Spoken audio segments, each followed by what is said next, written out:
Hey guys, and welcome back. Tonight we're going to journey into a world of shadows, a place where the rustle of a newspaper could be a signal, and a wrong turn could be a final mistake. We are exploring the intense, nerve-shredding reality of what it was like to be a spy on the front line of the Cold War.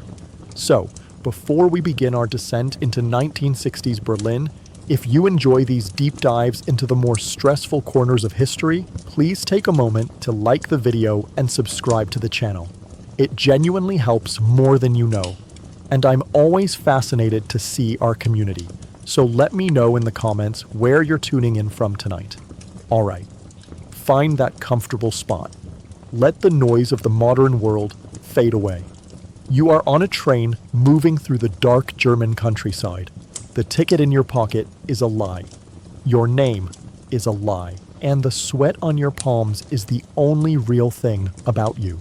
The world beyond the smudged glass of the train window is a watercolor of grays and dark greens, bleeding into one another under a perpetually overcast sky. It's the autumn of 1961.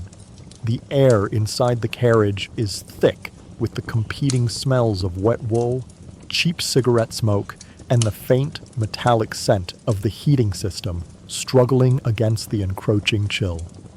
For hours, your world has been reduced to this small, swaying box, a purgatory on rails, moving steadily toward the island city of West Berlin.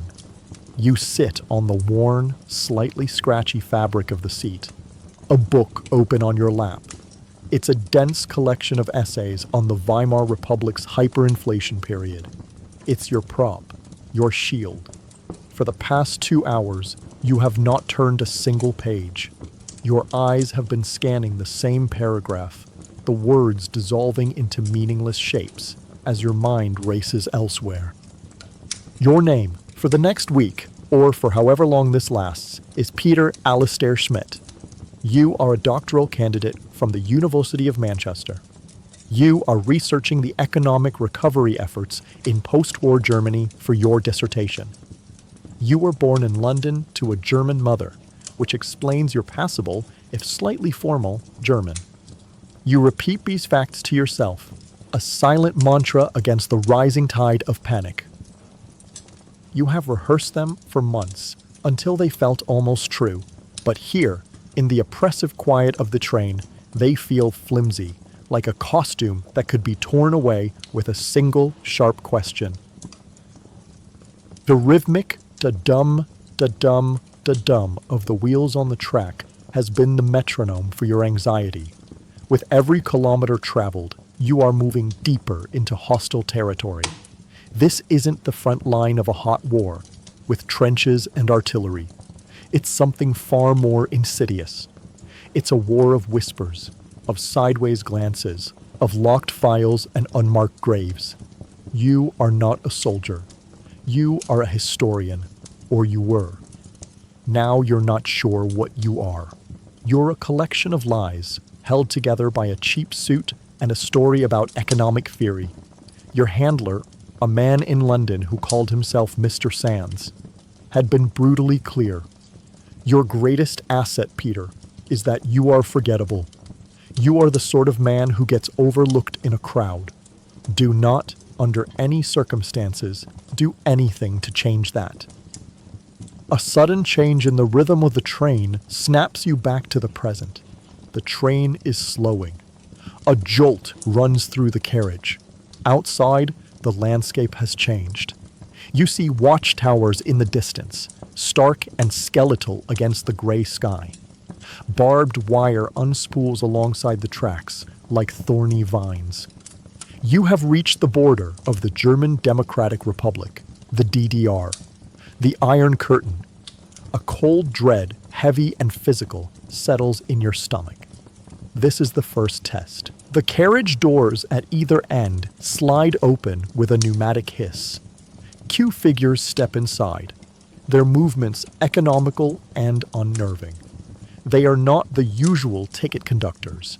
They are the Transport Polizei, the Trapos, the East German Transport Police. but their gray-green uniforms and the unsmiling set of their jaws broadcast a more serious authority. One starts at the far end of the car, the other at yours. You focus on your breathing. Inhale for 4, hold for 4, exhale for 6. Mr. Sands's voice in your memory. Anxiety is loud. Boredom is silent. Be silent. The officer approaches your row. He moves with a deliberate, weary authority. He doesn't look at you. Not yet. He is checking the papers of the elderly woman sitting across the aisle. You can hear the crinkle of the documents, the low murmur of his questions. Your own heart is a frantic drum against your ribs. You force your eyes back to your book, pretending to read about monetary policy as the fate of your mission, and perhaps your life, is about to be decided by a man who looks profoundly bored with his job. He turns to you. Ihre Papiere bitte. Your papers, please. His voice is flat, devoid of emotion. You look up, meeting his eyes for a brief, calculated moment before looking down to retrieve your passport. Your hands feel clumsy, disconnected from your brain. You hand him the dark blue British passport. It feels like a prop from a play, a forgery so obvious it must be insulting. He takes it without a word. His thumb methodically flips through the pages. It stops on your photograph. He looks from the picture to your face, then back to the picture. The silence stretches into an eternity. In this moment, you are not Peter Alistair Schmidt, academic. You are an imposter, a fraud, and every cell in your body is screaming it. He can see it. He must see it. His gaze is impassive, but you can feel him cataloging you. The slightly too new suit, the sweat on your upper lip, the tremor you're trying to hide in your hand. Then, with an almost imperceptible flick of his wrist, he pulls out a heavy rubber stamp. He thumps it down on a blank page in your passport. The sound is like a gunshot in the silent carriage. He hands the passport back to you, his expression unchanged. He moves on to the next passenger without another word. You take the passport, your hand slick with sweat. You don't look at the fresh ink of the stamp. You simply close it, slide it back into your coat pocket, and force your eyes back to the unread page in your book.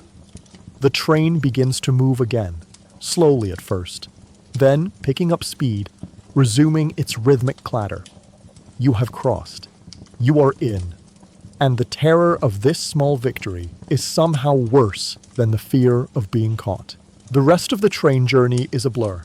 The landscape outside gradually becomes more dense, the rural grays giving way to the skeletal outlines of suburban buildings, many still bearing the pockmarked scars of a war that ended 16 years ago, but feels in the architecture like it ended yesterday. The train's rhythm changes one last time, a long, metallic screech of brakes that seems to echo through the entire city. A garbled announcement crackles over the loudspeaker, first in German, then in clipped, military-accented English. This is Berlin to Logischer Garten. This train terminates here. You rise on unsteady legs, joining the slow shuffle of passengers moving toward the exit. Stepping from the carriage onto the platform is like stepping into another world. The air is cold and bites at your cheeks, carrying the sharp scent of diesel fumes and roasted nuts from a nearby vendor. The station, Bahnhof Zoo, is a cavernous cathedral of steel and glass, its vaulted ceiling trapping the cacophony of a city in constant nervous motion. The noise is overwhelming.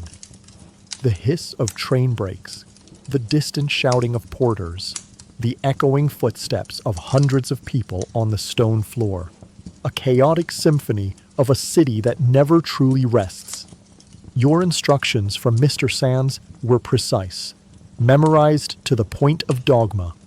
Do not stop, do not ask for directions, do not make eye contact.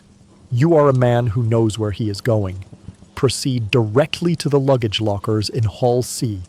Third row, locker 237. You clutch the handle of your single, worn suitcase and begin to walk. Every step feels deliberate, rehearsed.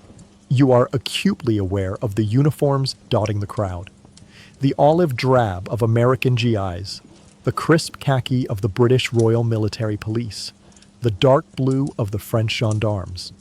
They are a comforting and terrifying presence all at once, allies on a map. But here, in this city of secrets, they are just more eyes, more people who might, for some unknowable reason, take an interest in a forgettable English academic.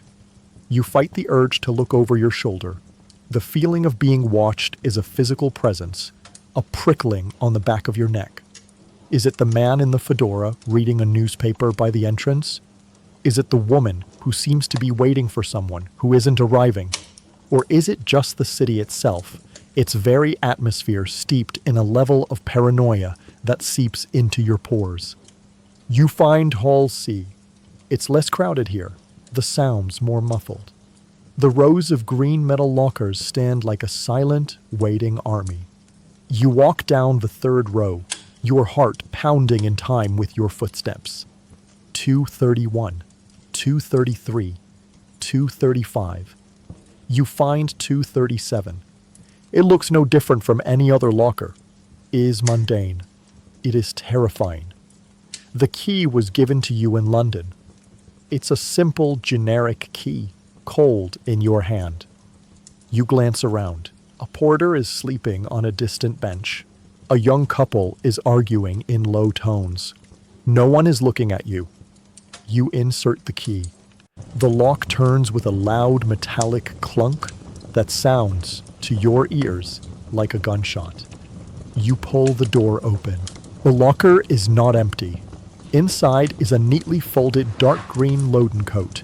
Its thick, boiled wool a stark contrast to your own thin suit jacket. It looks heavy, warm, and distinctly German. Beside it sits a small, crumpled paper bag. You reach inside, and your fingers find a thick roll of banknotes, used Deutsche Marks, held together by a simple rubber band. There is also a small, complexly folded city map, a folk plan, and a single, solitary key, an apartment key, old brass, and attached to a simple paper tag with a faded, unreadable number on it. This is your welcome kit. This is your new life. You know what you have to do.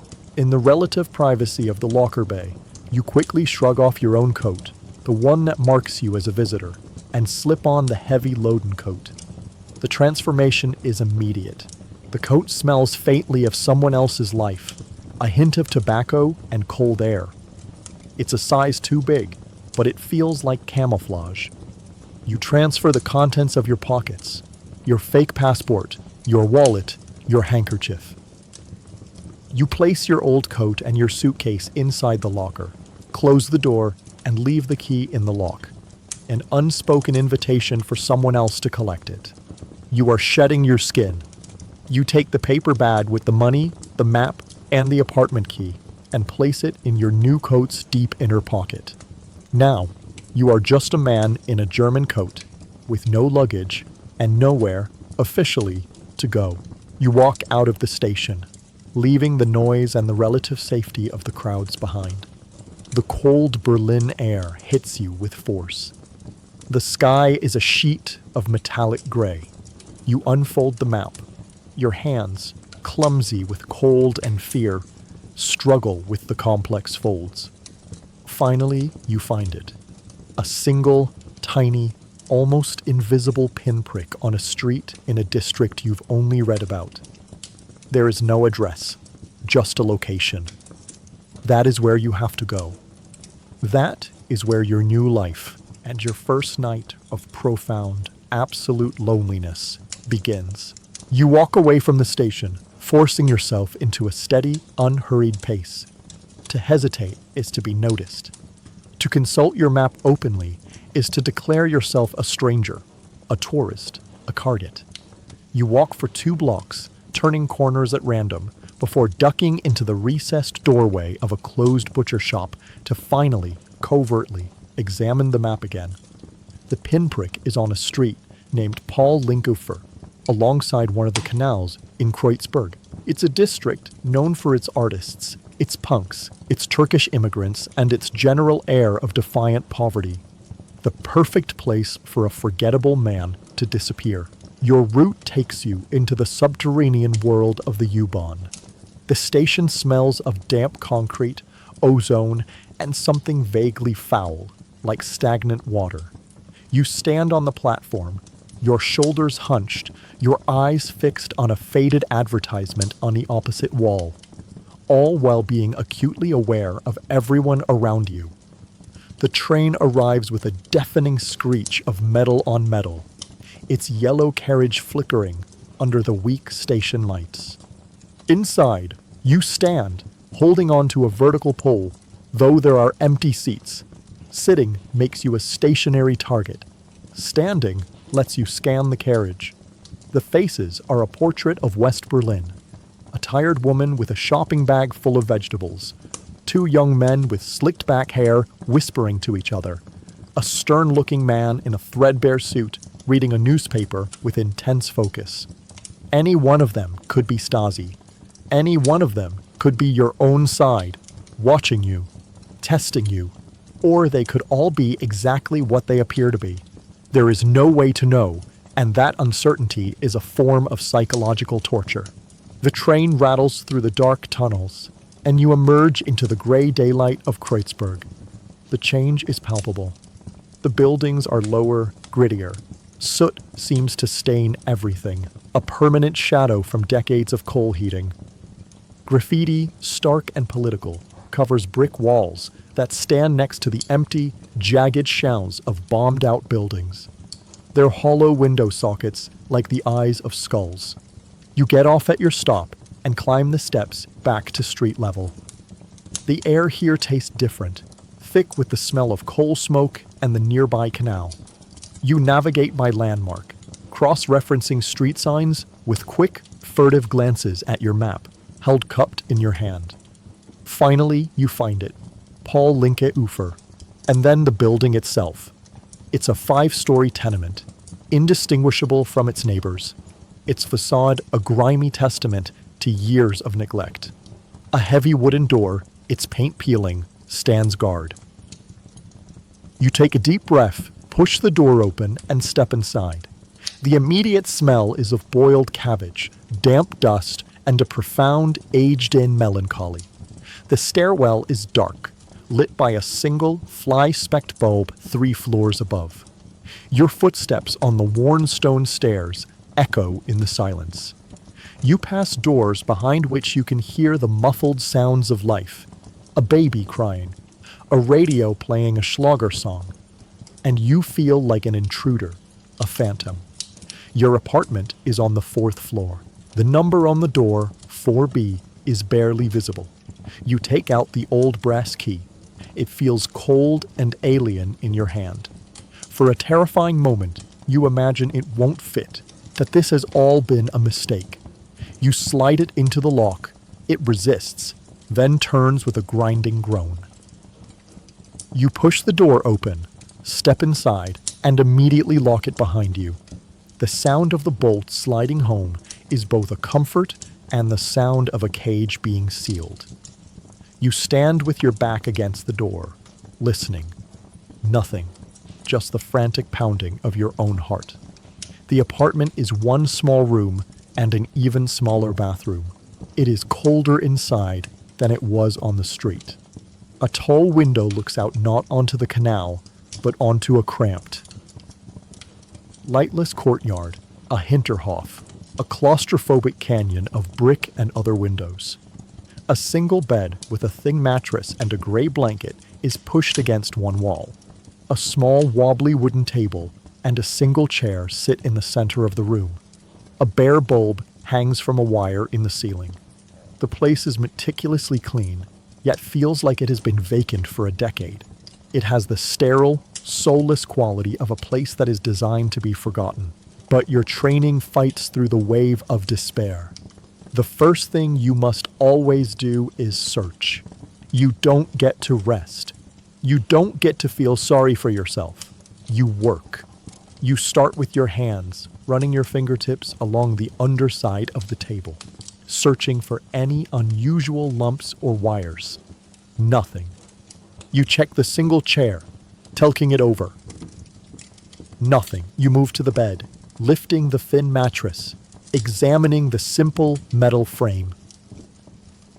Clean. You run your hand along the windowsill, behind the radiator, along the baseboards. You are methodical, painstaking. You stand on the chair to check the light fitting, unscrewing the fixture to look inside at the wiring. It looks old, but normal. You go into the tiny bathroom and check behind the toilet cistern and under the sink. Finally, you do what they taught you to do for hours in a training facility that smelled of fresh paint and new wood. A world away from this place that smells of decay. You begin tapping the walls. A gentle, rhythmic tap, tap, tap with your knuckle, listening for any change in resonance, any hollow spot that might conceal a listening device. You move around the room, a slow, bizarre dance, your ear close to the peeling floral wallpaper. The sound is dull, solid, unchanging. After nearly an hour, you are finished. The apartment is clean. You stand in the middle of the room, under the stark light of the single bulb. You have found no bugs, no cameras, no immediate threats. Yet the act of searching, of treating this small, sad room as a potential trap, has only amplified your paranoia. It has made the space hostile. You are safe, for now, but you have never felt more alone or more exposed. As the last of the weak afternoon light drains from the sky, the single bare bulb in your room becomes your sun. It casts harsh shadows that seem to cling to the corners of the small space, making it feel even more like a cell. You don't get to rest. Rest is a luxury for people with real lives, for people who are not composed entirely of lies. Your first night in Berlin is not for sleeping. It is for forging. You must hammer your new identity into shape until it is harder than your own truth. You empty the contents of the crumpled paper bag onto the wobbly table. The roll of Deutschmarks, the apartment key, the folded map. There are a few other items. A wallet made of cheap cracked leather. A slim paperback copy of Erich Maria Remarque's Arch of Triumph, its cover creased, its pages yellowed and smelling of dust. And a small square tin of mints. Every item is a lie. Every object is a thread in the fabric of your legend. You must learn them until they are a part of you. You open the wallet. Inside is the money. A few carefully selected, worn bills mixed in with the larger roll. There's also a flimsy blue paper ticket stub from a cinema in Manchester. A bus ticket from London. A library card for the John Rylands Library, issued to one Peter A. Schmidt. And tucked behind a celluloid flap is a small black and white photograph of a smiling woman and two young children squinting in the sun. They are blonde, happy, and utterly alien. This is the family you are supposed to be missing. This is the reason you are ostensibly here, working to build a future for them.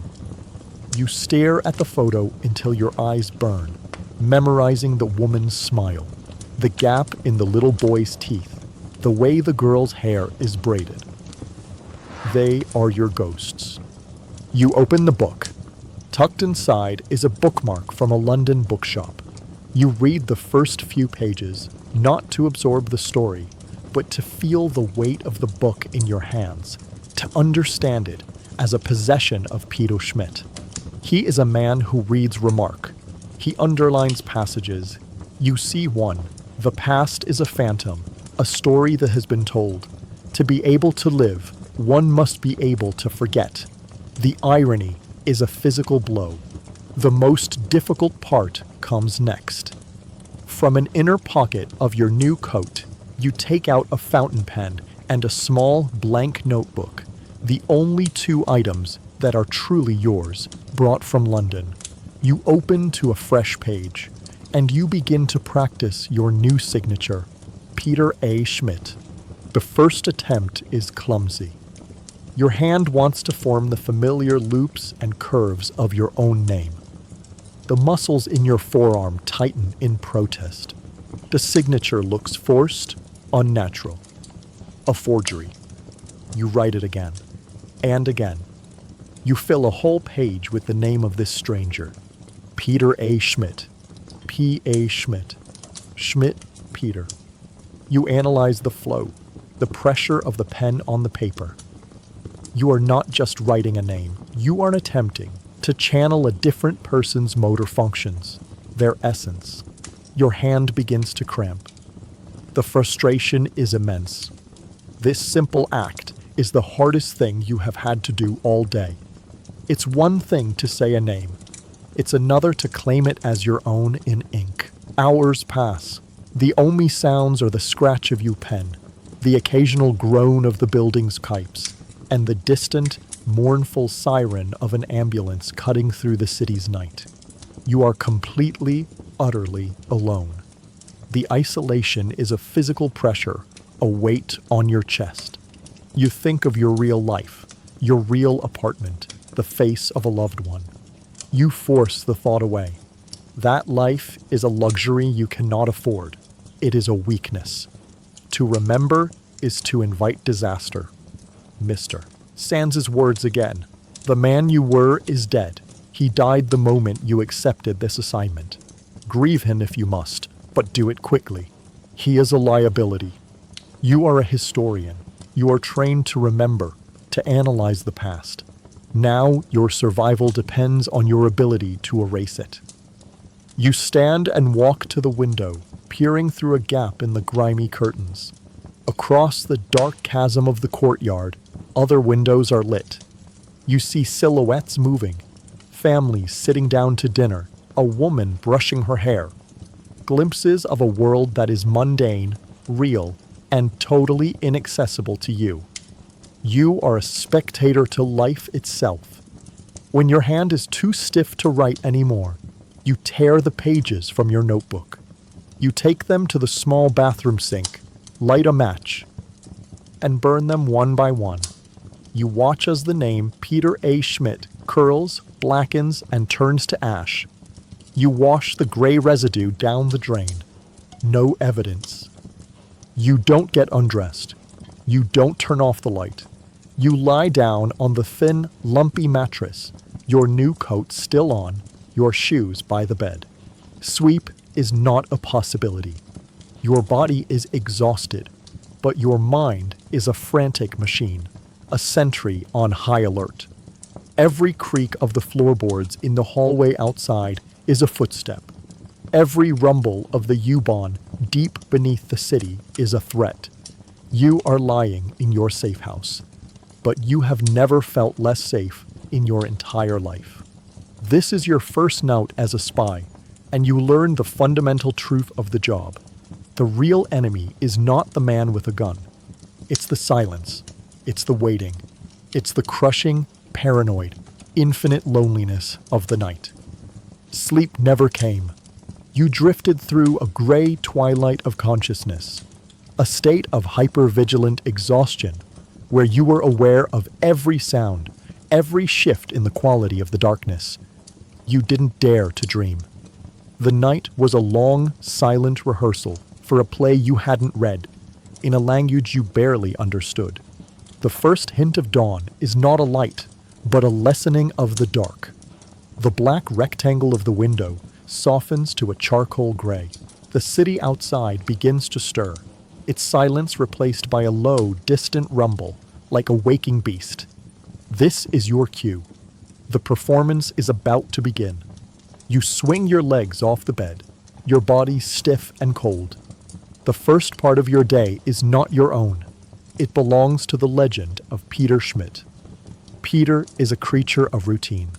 He is predictable, and predictability, you were taught, is a form of camouflage. Your job today is to lay the first brushstrokes of that routine onto the vast, hostile canvas of Berlin.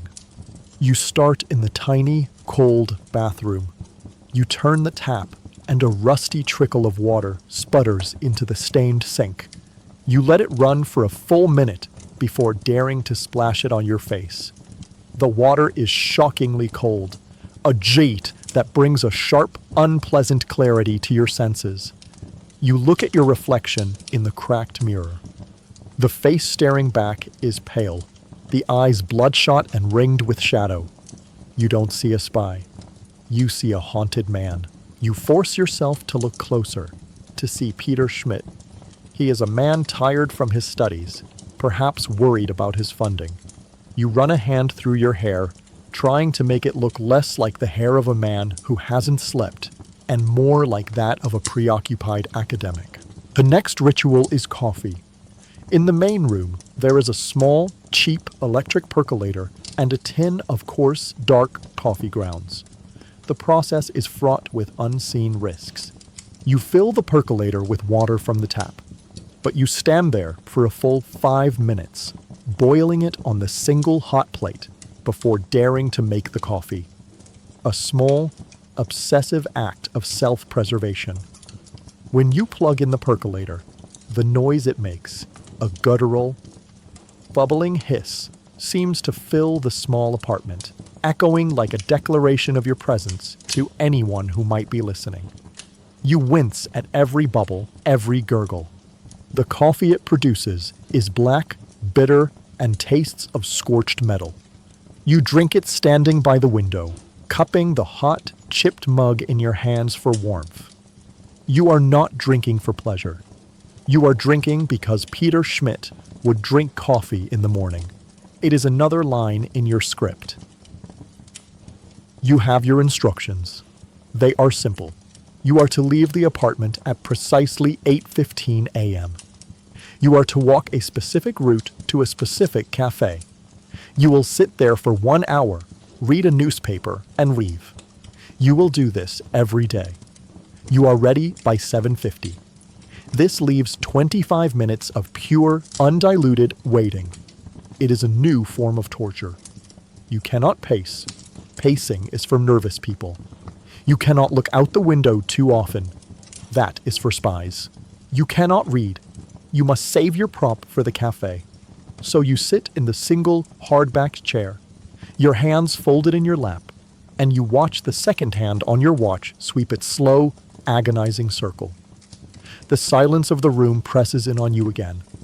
It is in these moments of forced inactivity that the facade feels thinnest, that the reality of your situation, the sheer, terrifying insanity of it, threatens to bubble to the surface. At 8:14, you stand. You put on your heavy, loaden coat, feeling its weight settle on your shoulders like a yoke. You check your pockets, wallet, apartment key, a few loose coins. At precisely 8:15, your hand is on the doorknob. You pause, listening. You hear nothing but the faint sound of the radio from the apartment below. You open the door a crack and peer into the dim hallway. Empty. You slip out, locking the door behind you. The click of the lock is final. You are now in the wild. The 4 flights of stairs are a descent into enemy territory. Your soft-soled shoes make little sound on the stone, but you are conscious of every step. You pass a woman on a second-floor landing, carrying a pail. You nod your head slightly and murmur, "Guten Morgen." She grunts in response without looking at you. The brief interaction leaves your heart hammering. Did your accent sound right? Was your nod too formal? Too familiar? You reach the heavy front door and push it open. The morning air is cold and damp, thick with the smell of the city. The street is alive with the mundane business of the day. People walking to work, a delivery truck rumbling past, the cry of a distant vendor. You are now part of the scene. You turn right and begin to walk. Your destination, a cafe 4 blocks away. Your pace is measured. Your face is a mask of mild, academic preoccupation. The performance has begun.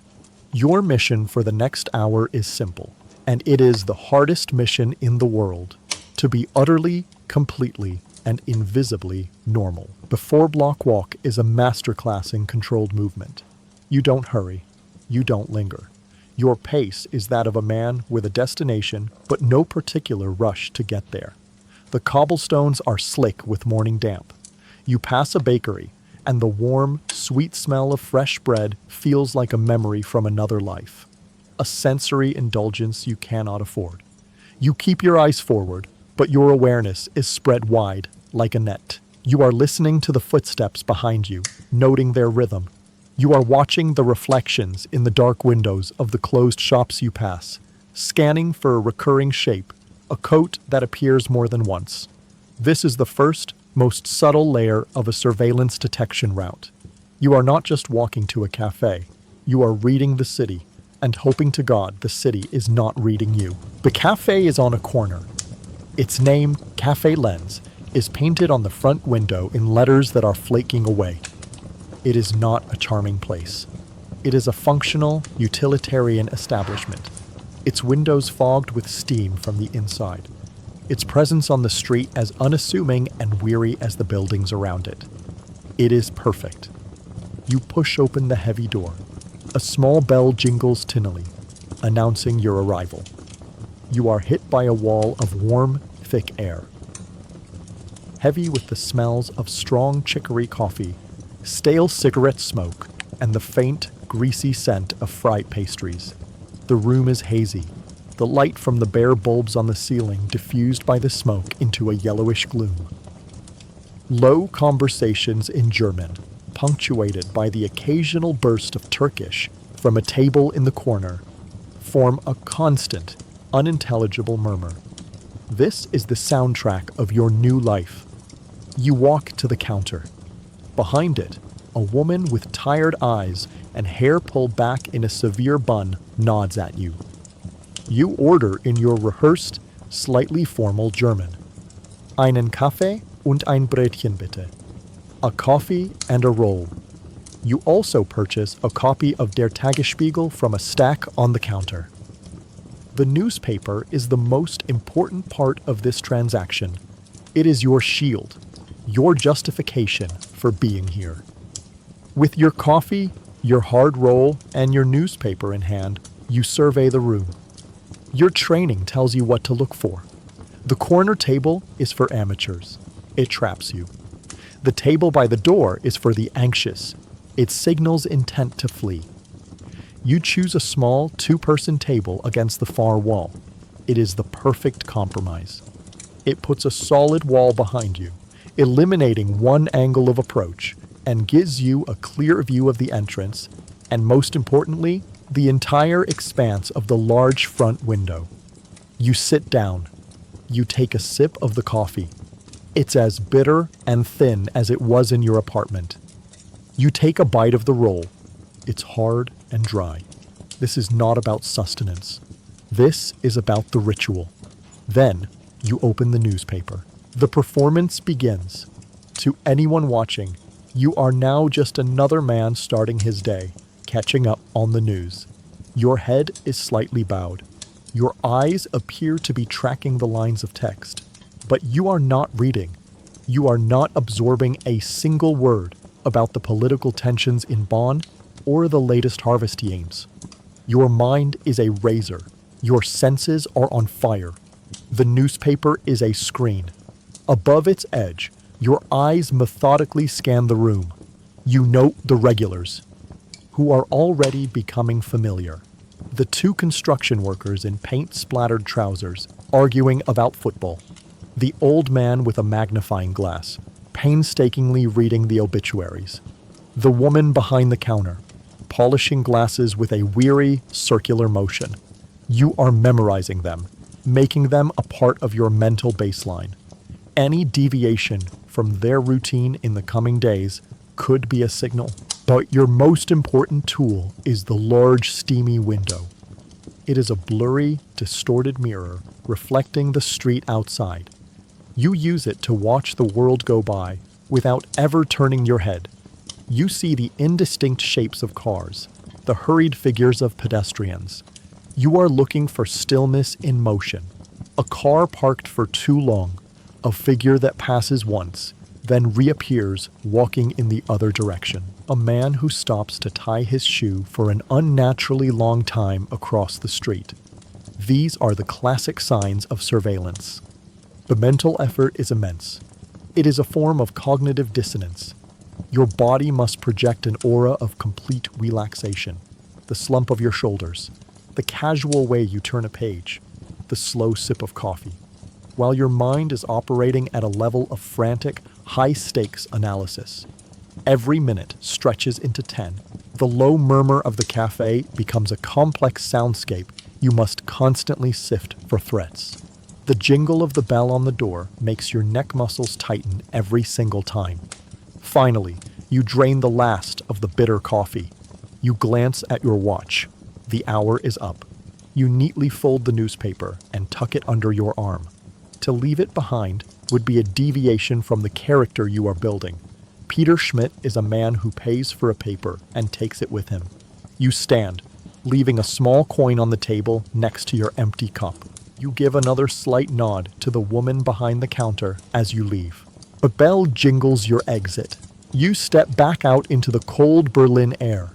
The brief, smoky shelter of the cafe dissolves behind you. You have successfully established the first anchor point of your legend. You have survived another hour.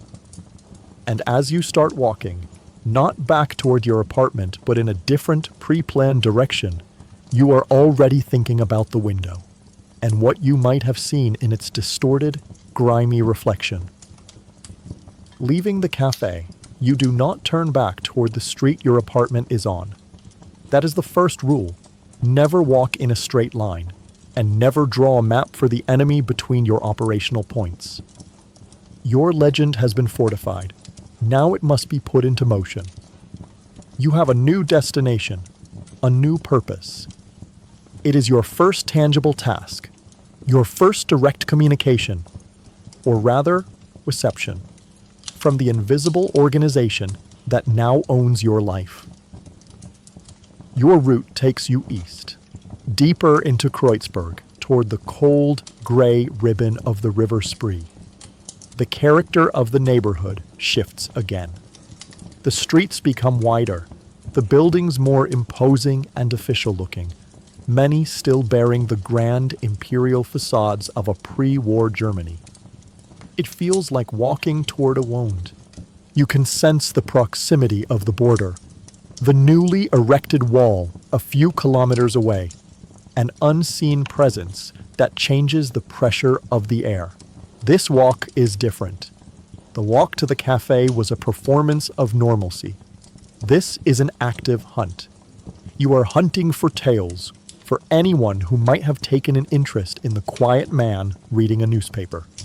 You execute the simple, clumsy-looking maneuvers Mr. Sands drilled into you for weeps. You pause before a dusty shop window, ostensibly to look at a display of drab porcelain, but your eyes are focused on the reflection of the street behind you. You scan the vases, the cars. Nothing.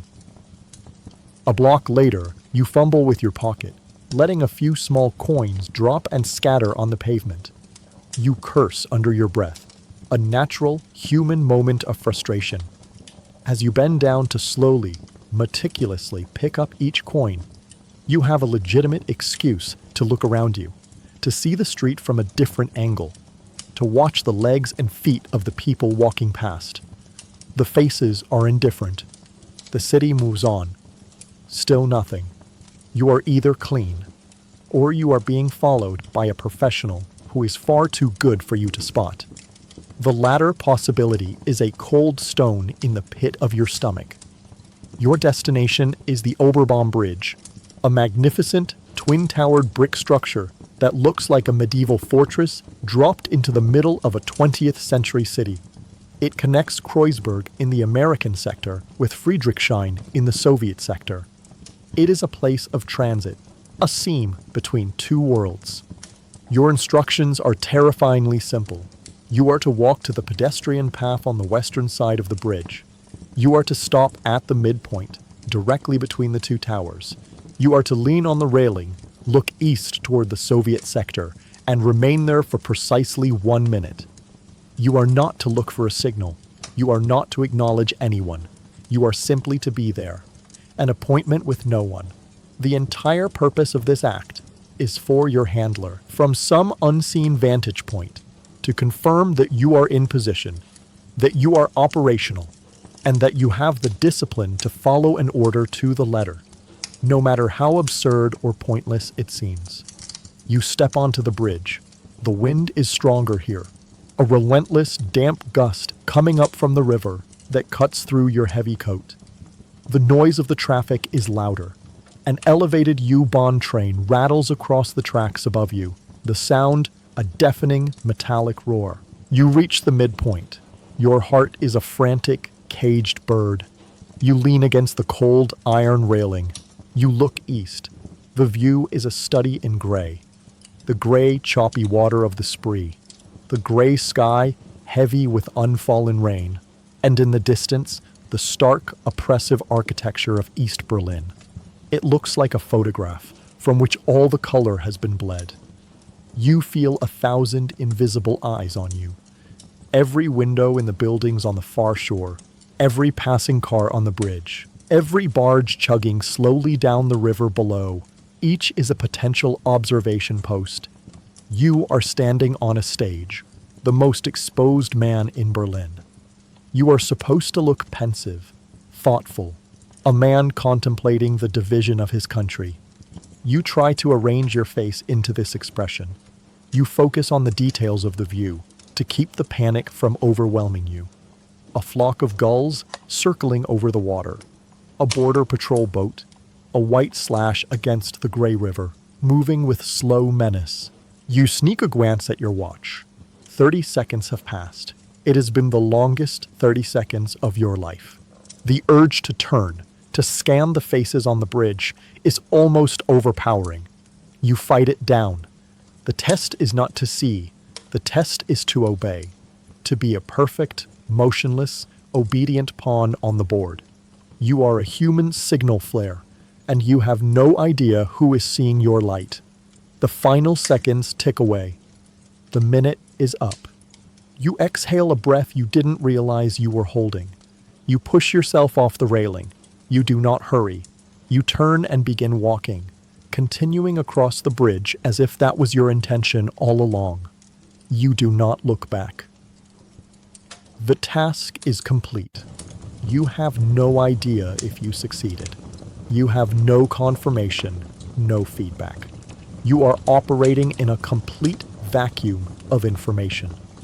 As you walk toward a different U-Bahn station on the other side of the bridge, the uncertainty is a heavier weight than ever before. You have done your job. You have sent your silent, motionless signal, and you are more deeply in the dark than when you began. You do not go straight home. A direct route is a thread that a hunter can follow, and you must assume you are always being hunted. Instead, you embark on a long, meandering decontamination route. You descend into a different U-Bahn station, take a train in the wrong direction for 2 stops, get off, and wait on the platform for the next train back. You emerge into a part of Kreuzberg you haven't seen before and walk for 15 minutes through a labyrinth of residential streets. Your path a tangled knot designed to frustrate any potential follower. The entire time, your mind is replaying the 1 minute on the bridge. The wind, the water, the passing faces. Did you look too nervous? Did you stay too long? Was your feigned interest in the East Berlin skyline convincing? You have no way of knowing. You exist in a vacuum, a world devoid of feedback. You can only trust the training and push the doubt away. Finally, you approach your own street, but from the opposite end. You walk past your building on the other side of the road, your eyes scanning everything. You look for unfamiliar cars, for new faces loitering without purpose, for drawn curtains that were open this morning. The street seems exactly as it was. It seems normal. But you have already learned that normal is the most deceptive camouflage of all. Satisfied, you cross the street, enter the building, and climb the 4 flights of stairs. Before you put your key in the lock of 4B, you pause. You crouch down, your eyes close to the floor. This morning, before you left, you performed a small, secret ritual. You plucked a single hair from your own head, and using a tiny dab of saliva, affixed it across the door jamb, an inch from the floor. It's a telltale, a primitive but effective intrusion detection system. You squint in the dim light of the hallway. The hair is still there. It is unbroken. A small, controlled breath escapes your lips. The apartment has not been entered. You unlock the door, step inside, and bolt it behind you. You are back in your sanctuary, your cell. The momentary relief is fleeting, immediately replaced by the anticipation of the next task. It's time to see if your signal was received. You spread the copy of Der Tagesspiegel you bought this morning across the wobbly kitchen table. It is no longer a prop. It is a communication device. Your handler's instructions were specific. You are to ignore the headlines, the political commentary, the sports results. You are to turn directly to the Kleinanzeigen, the classified section. Your eyes scan the columns of tiny, dense print. Ads for used furniture, for lost pets, for housekeeping services. Your pulse quickens. You are looking for a specific category, canaries for sale. You find it near the bottom of a page.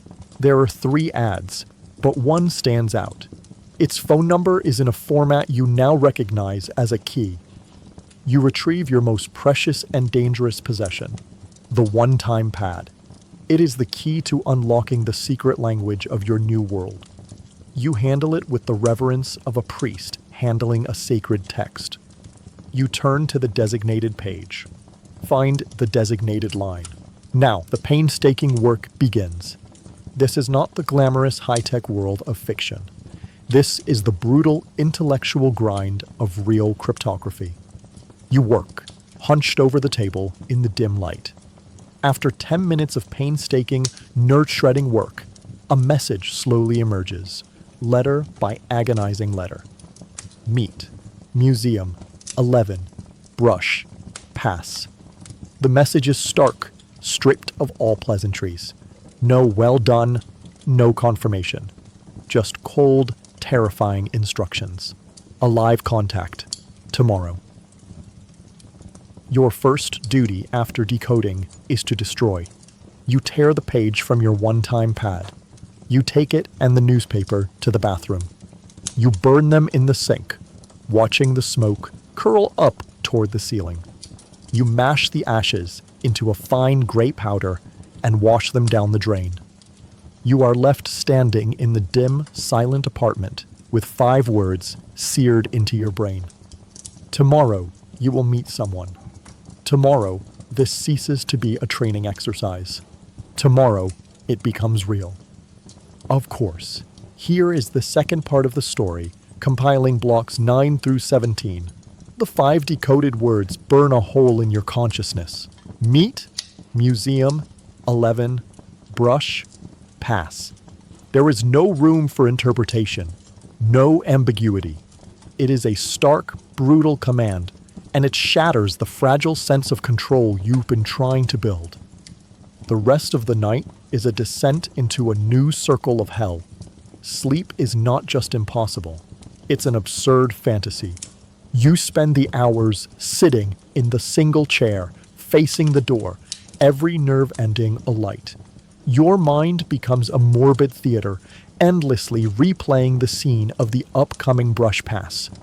You visualize it going perfectly, a seamless, fluid exchange over in a second. Then you visualize the disasters. You fumble the guidebook, drawing attention from a museum guard. Your contact is not your contact, but a Stasi agent who grabs your arm, his grip like iron. The scenarios multiply, each more catastrophic than the last, until the simple act of swapping books feels as complex and dangerous as disarming a bomb. The gray morning arrives not as a relief, but as a summons. It is the day of the contact. You force yourself through the established routine with the precision of an automaton. Every step is a conscious effort against the screaming urge to bolt the door and hide. You boil the water. You brew the acrid coffee. You stare at your pale, grim-faced reflection in the bathroom mirror. Today, the face of Peter Schmidt looks less like a preoccupied academic and more like a man walking to his own execution. At exactly 8:15, you open the door and descend the stairs. The walk to Café Lens is agonizing. Every passerby feels like a potential observer. Every car that slows down seems to be watching you. You are no longer just a man establishing a routine. You are a man on his way to a clandestine meeting, and you feel as though the knowledge is stamped on your forehead for all to see. The hour in the cafe is the longest of your life. You hold the newspaper with hands that tremble slightly. The print blurs into meaningless gray lines. You are not reading. You are counting down the minutes, each one a drop of water in a torture device. The mundane chatter of the cafe, the clink of cups, the smell of smoke, it all feels distant, surreal, like a scene from a poorly remembered dream. Your mind is already at the museum. You leave the cafe at 9:15, just as you did yesterday. But today, your meandering walk has a specific purpose. Your instructions from London included a list of safe locations for acquiring props. One of them is a small, dusty academic bookstore near the university. Your mission requires a guidebook. You must obtain one. The bookstore is cramped and smells of aging paper and leather binding. An elderly man behind the counter peers at you over his spectacles. You browse the shelves, your heart pounding. This is another performance. You must appear to be a genuine customer. You select a thin, unassuming guidebook for the Pergamon Museum, its cover showing the Ishtar Gate. You pay for it with the worn Deutschmarks from your wallet, your hands feeling clumsy and slick. The transaction takes less than a minute, but it feels like an hour of searing exposure. You now have your prop. You spend the next hour in a small, windswept park, sitting on a cold bench. You don't read the guidebook. You rehearse. You close your eyes and visualize the layout of the museum's main hall from a map you were forced to memorize in London. You visualize yourself walking at a specific pace. You choreograph the accident, the moment you will bump into your contact. You must seem apologetic, flustered, but not panicked. You practice the expression in your mind. You examine your attire, the heavy Loden coat, the plain gray trousers, the scuffed black shoes. You are a symphony of drabness, a study in being unmemorable. Your costume is ready. The physical toll of this sustained terror is immense. Your mouth is dry, your tongue thick. A cold, acidic knot has formed in your stomach. A fine sheen of sweat clings to your forehead despite the cold air. You are a machine being pushed past its breaking point.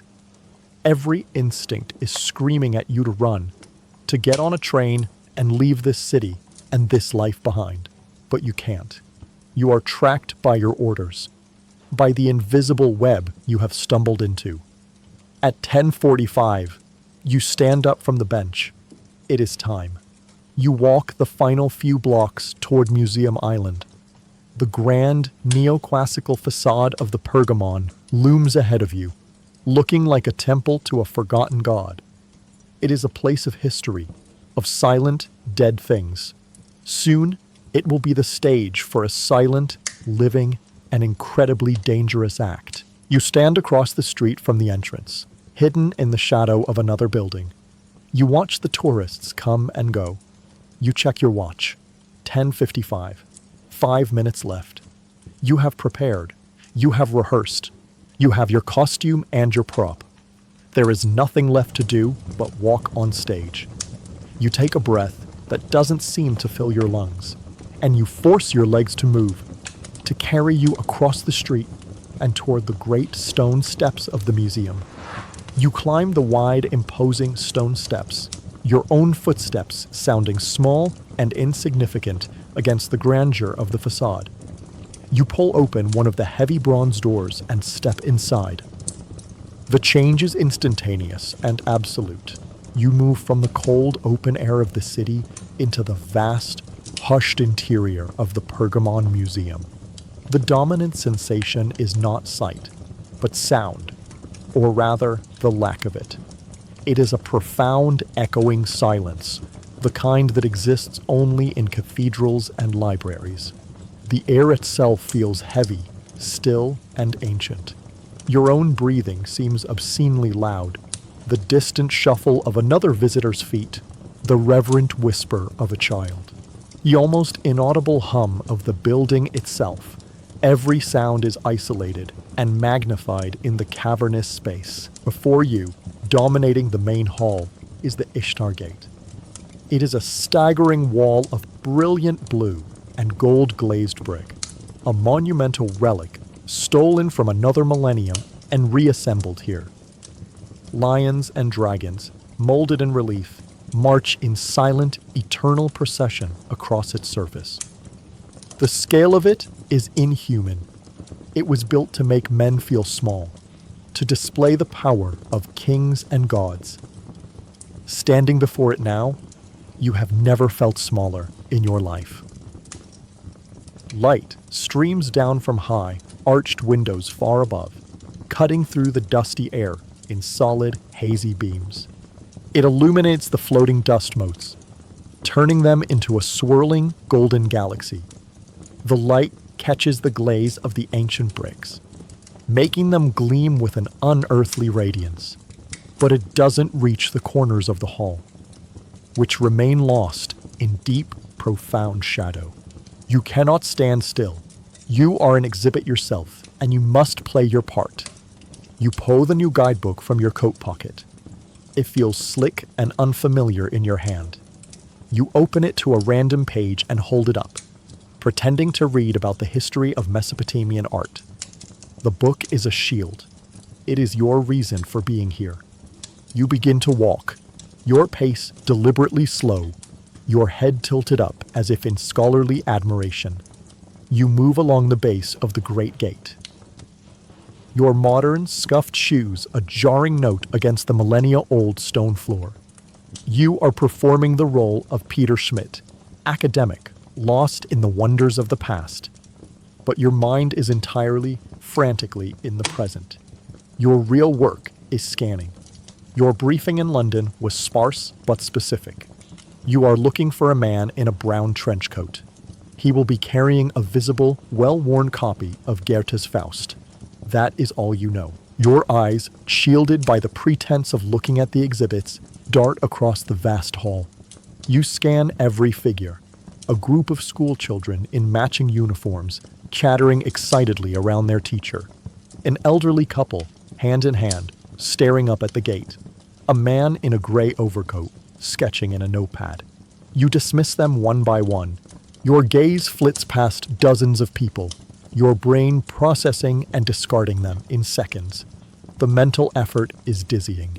Every man in a coat causes your heart to skip a beat. You see a flash of brown, but it's a woman's coat. You see a man holding a book, but it's a Bible. You make a slow, deliberate circuit of the main hall. You pass under the gate into the processional way, the high brick walls on either side covered in more snarling golden lions. The silence here is even deeper, the light dimmer. The air is cold, carrying the chill of the clay and stone. You feel the weight of ages pressing down on you. You feel the cold, dead eyes of the brick lions watching your every move. They are the silent witnesses to this sordid 20th century drama. You check your watch. It is 11:03 a.m. You emerge back into the main hall. He isn't here, or you've missed him. A new, sharper kind of fear begins to creep in, cold and sharp. What if the time was a window, and you've missed it? What if he saw something he didn't like, a security guard, another agent, and aborted the contact. What if this entire thing, from the newspaper ad to the walk here, is an elaborate Stasi trap designed to flush you out? What if you are the only actor who showed up for the play? You force the panic down. You return to your starting position near the entrance, standing once more before the monumental splendor of the Ishtar Gate. You pretend to consult your guidebook again. You are just a tourist, waiting perhaps for a friend. You are a man in a loden coat in a museum on a Tuesday morning. You are completely normal, and you are a raw, exposed nerve, standing in the echoing silence, waiting for a ghost in a brown trench coat who may or may not be coming to meet you. You are a statue made of fear, rooted to the spot before the ancient gate. You force yourself to take a slow, calming breath, dragging your eyes away from the entrance and back toward the vast, silent hall. You must keep moving. To be static is to be suspicious. Begin another slow circuit, letting your path drift toward the far side of the hall, near the entrance to the Near East Antiquities collection. And then you see him. It's not a dramatic reveal. It's a simple, quiet fact. Standing before a glass case containing a series of cuneiform tablets is a man in a brown trench coat. He is leaning slightly, his posture one of mild interest. Tucked under his left arm is a book. It is bound in dark red, its cover worn, and even from this distance, you can make out the faint Gothic script on the spine. Faust. A jolt, pure and electric, shoots through you. It's a fusion of ice-cold terror and white-hot relief. The ghost is real. The contact is here. You must not react. Your face must remain a mask of placid scholarly interest. You tear your eyes away from him and fix them on a large, uninteresting stone relief on the wall beside you, pretending to study its inscription. But your mind is no longer on history. It is on choreography. He is your target, your partner in a silent, deadly dance, and you must now approach him. You cannot walk directly at him. You must create a reason for your paths to intersect. You finish your feigned inspection of the relief and begin to walk, your path a gentle, curving arc that will take you from the main hall into the same gallery he is standing near. You are just a tourist, moving on to the next section. Your pace is the hardest thing to control. You want to rush, to get it over with. You want to slow down, to postpone the moment of contact. You force your legs into a steady, unhurried rhythm. He is still at the display case. Your paths are going to converge just past the gallery's entrance archway. This is it. You clutch your museum guidebook, your knuckles white. Don't look at his face. Focus on the book. Walk naturally. Prepare for the drop. The instructions loop in your mind, a frantic, silent prayer. You are 10 feet away, 5 feet. He turns from the display case, as if to leave, his timing perfect. He is moving into your path. You are on a collision course. You lower your head slightly, as if consulting your guidebook as you walk. The moment of impact is almost comically gentle. A soft bump of shoulders. A clumsy, everyday intersection of two people wrapped up in their own worlds. Time seems to warp, stretching out, each fraction of a second becoming a distinct, crystalline moment. As you bump, you let your guidebook slip from your grasp. It is a conscious act of letting go, but it must look like an accident. As if on cue, the copy of Faust slips from under his arm. The two books clatter to the polished marble floor. The sound is sharp, shockingly loud in the echoing silence of the museum. For a single, horrifying second, you feel a dozen pairs of eyes turn toward the source of the noise. "Oh, Versailles," he murmurs, his voice a low, gravelly baritone. "Entschuldigung," you whisper back, your own voice tight and unfamiliar. You both bend down. The choreography is everything now. Your eyes are fixed on the red leather of his book. His eyes are on yours. You don't reach for your own guidebook lying by your feet. You reach for first. Your fingers close around its worn, smooth cover. It feels warmer, heavier, more substantial than your flimsy guidebook. At the same moment, his hand closes around your museum guidebook. For a split second, your fingers brush against his. His hand is cool and dry. You snatch a glance at his face. It is the face of a stranger, middle-aged, with tired eyes and a thin, unremarkable mouth. There is no flicker of recognition, no sign of anything other than mild, polite annoyance at the clumsy tourist who bumped into him. You both stand up, each holding the other's book. You offer him a final, apologetic nod. He gives you one in return, and then it's over. You turn and walk away, into the gallery of Near East antiquities. He turns and walks back into the main hall. You do not look back. To look back is to unravel everything. The urge to turn, to see if he is being followed, to see if agents are closing in on him, is a physical agony. You fight it with every ounce of your will. Your part is done. You are now walking through a gallery filled with ancient pottery, holding a copy of Goethe's Faust. Your legs feel unsteady. You have done it. The exchange is complete.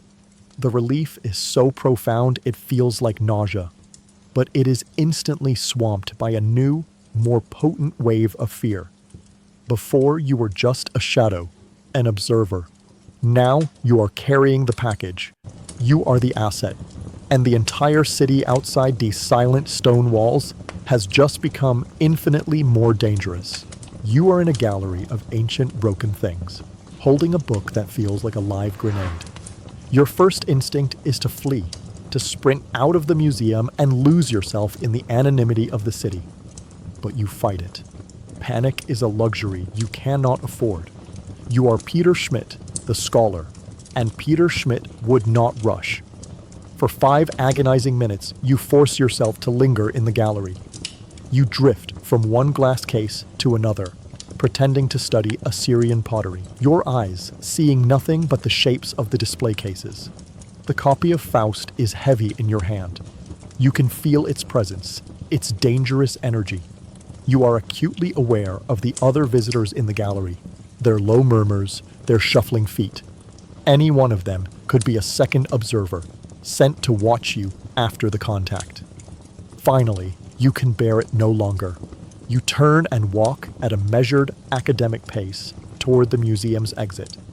You deliberately take a different route, avoiding the main hall where the exchange took place. Every guard you pass seems to look at you with a new, sharper intensity. Your own guilt is a beacon you are sure they can see. When you finally push open the heavy bronze doors and step back into the cold Berlin air, it does not feel like an escape. It feels like stepping from the frying pan into the fire. The city is no longer a neutral landscape. It is a hunting ground, and you are the prey. You cannot go back to your apartment. Not yet. You must assume you are being followed. You begin the most extensive and paranoid walk of your life. It is a 3-hour odyssey of counter-surveillance. You walk for 20 minutes before ducking onto a crowded city bus, riding it for 3 stops, and then abruptly getting off. You stand at the bus stop for a moment, watching the bus pull away, scanning the faces of those who got off with you. You enter Cotaway, the vast department store of the West, a dizzying, multi-story palace of consumerism. You wander through its bustling aisles, a ghost at the feast. You use the endless reflections in its glass counters and mirrored pillars as your tools, constantly checking the crowd behind you. You ride the escalator up 2 floors, walk the length of the building, and ride a different escalator down. You enter a fitting room, wait for a full minute, and then exit again. Finally, you leave the store through a side entrance, emerging onto a different street from where you entered. For the final leg of your journey, you walk.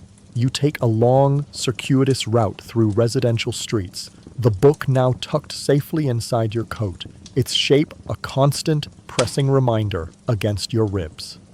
By the time you reach your own street, dusk is beginning to settle, smudging the edges of the gray city.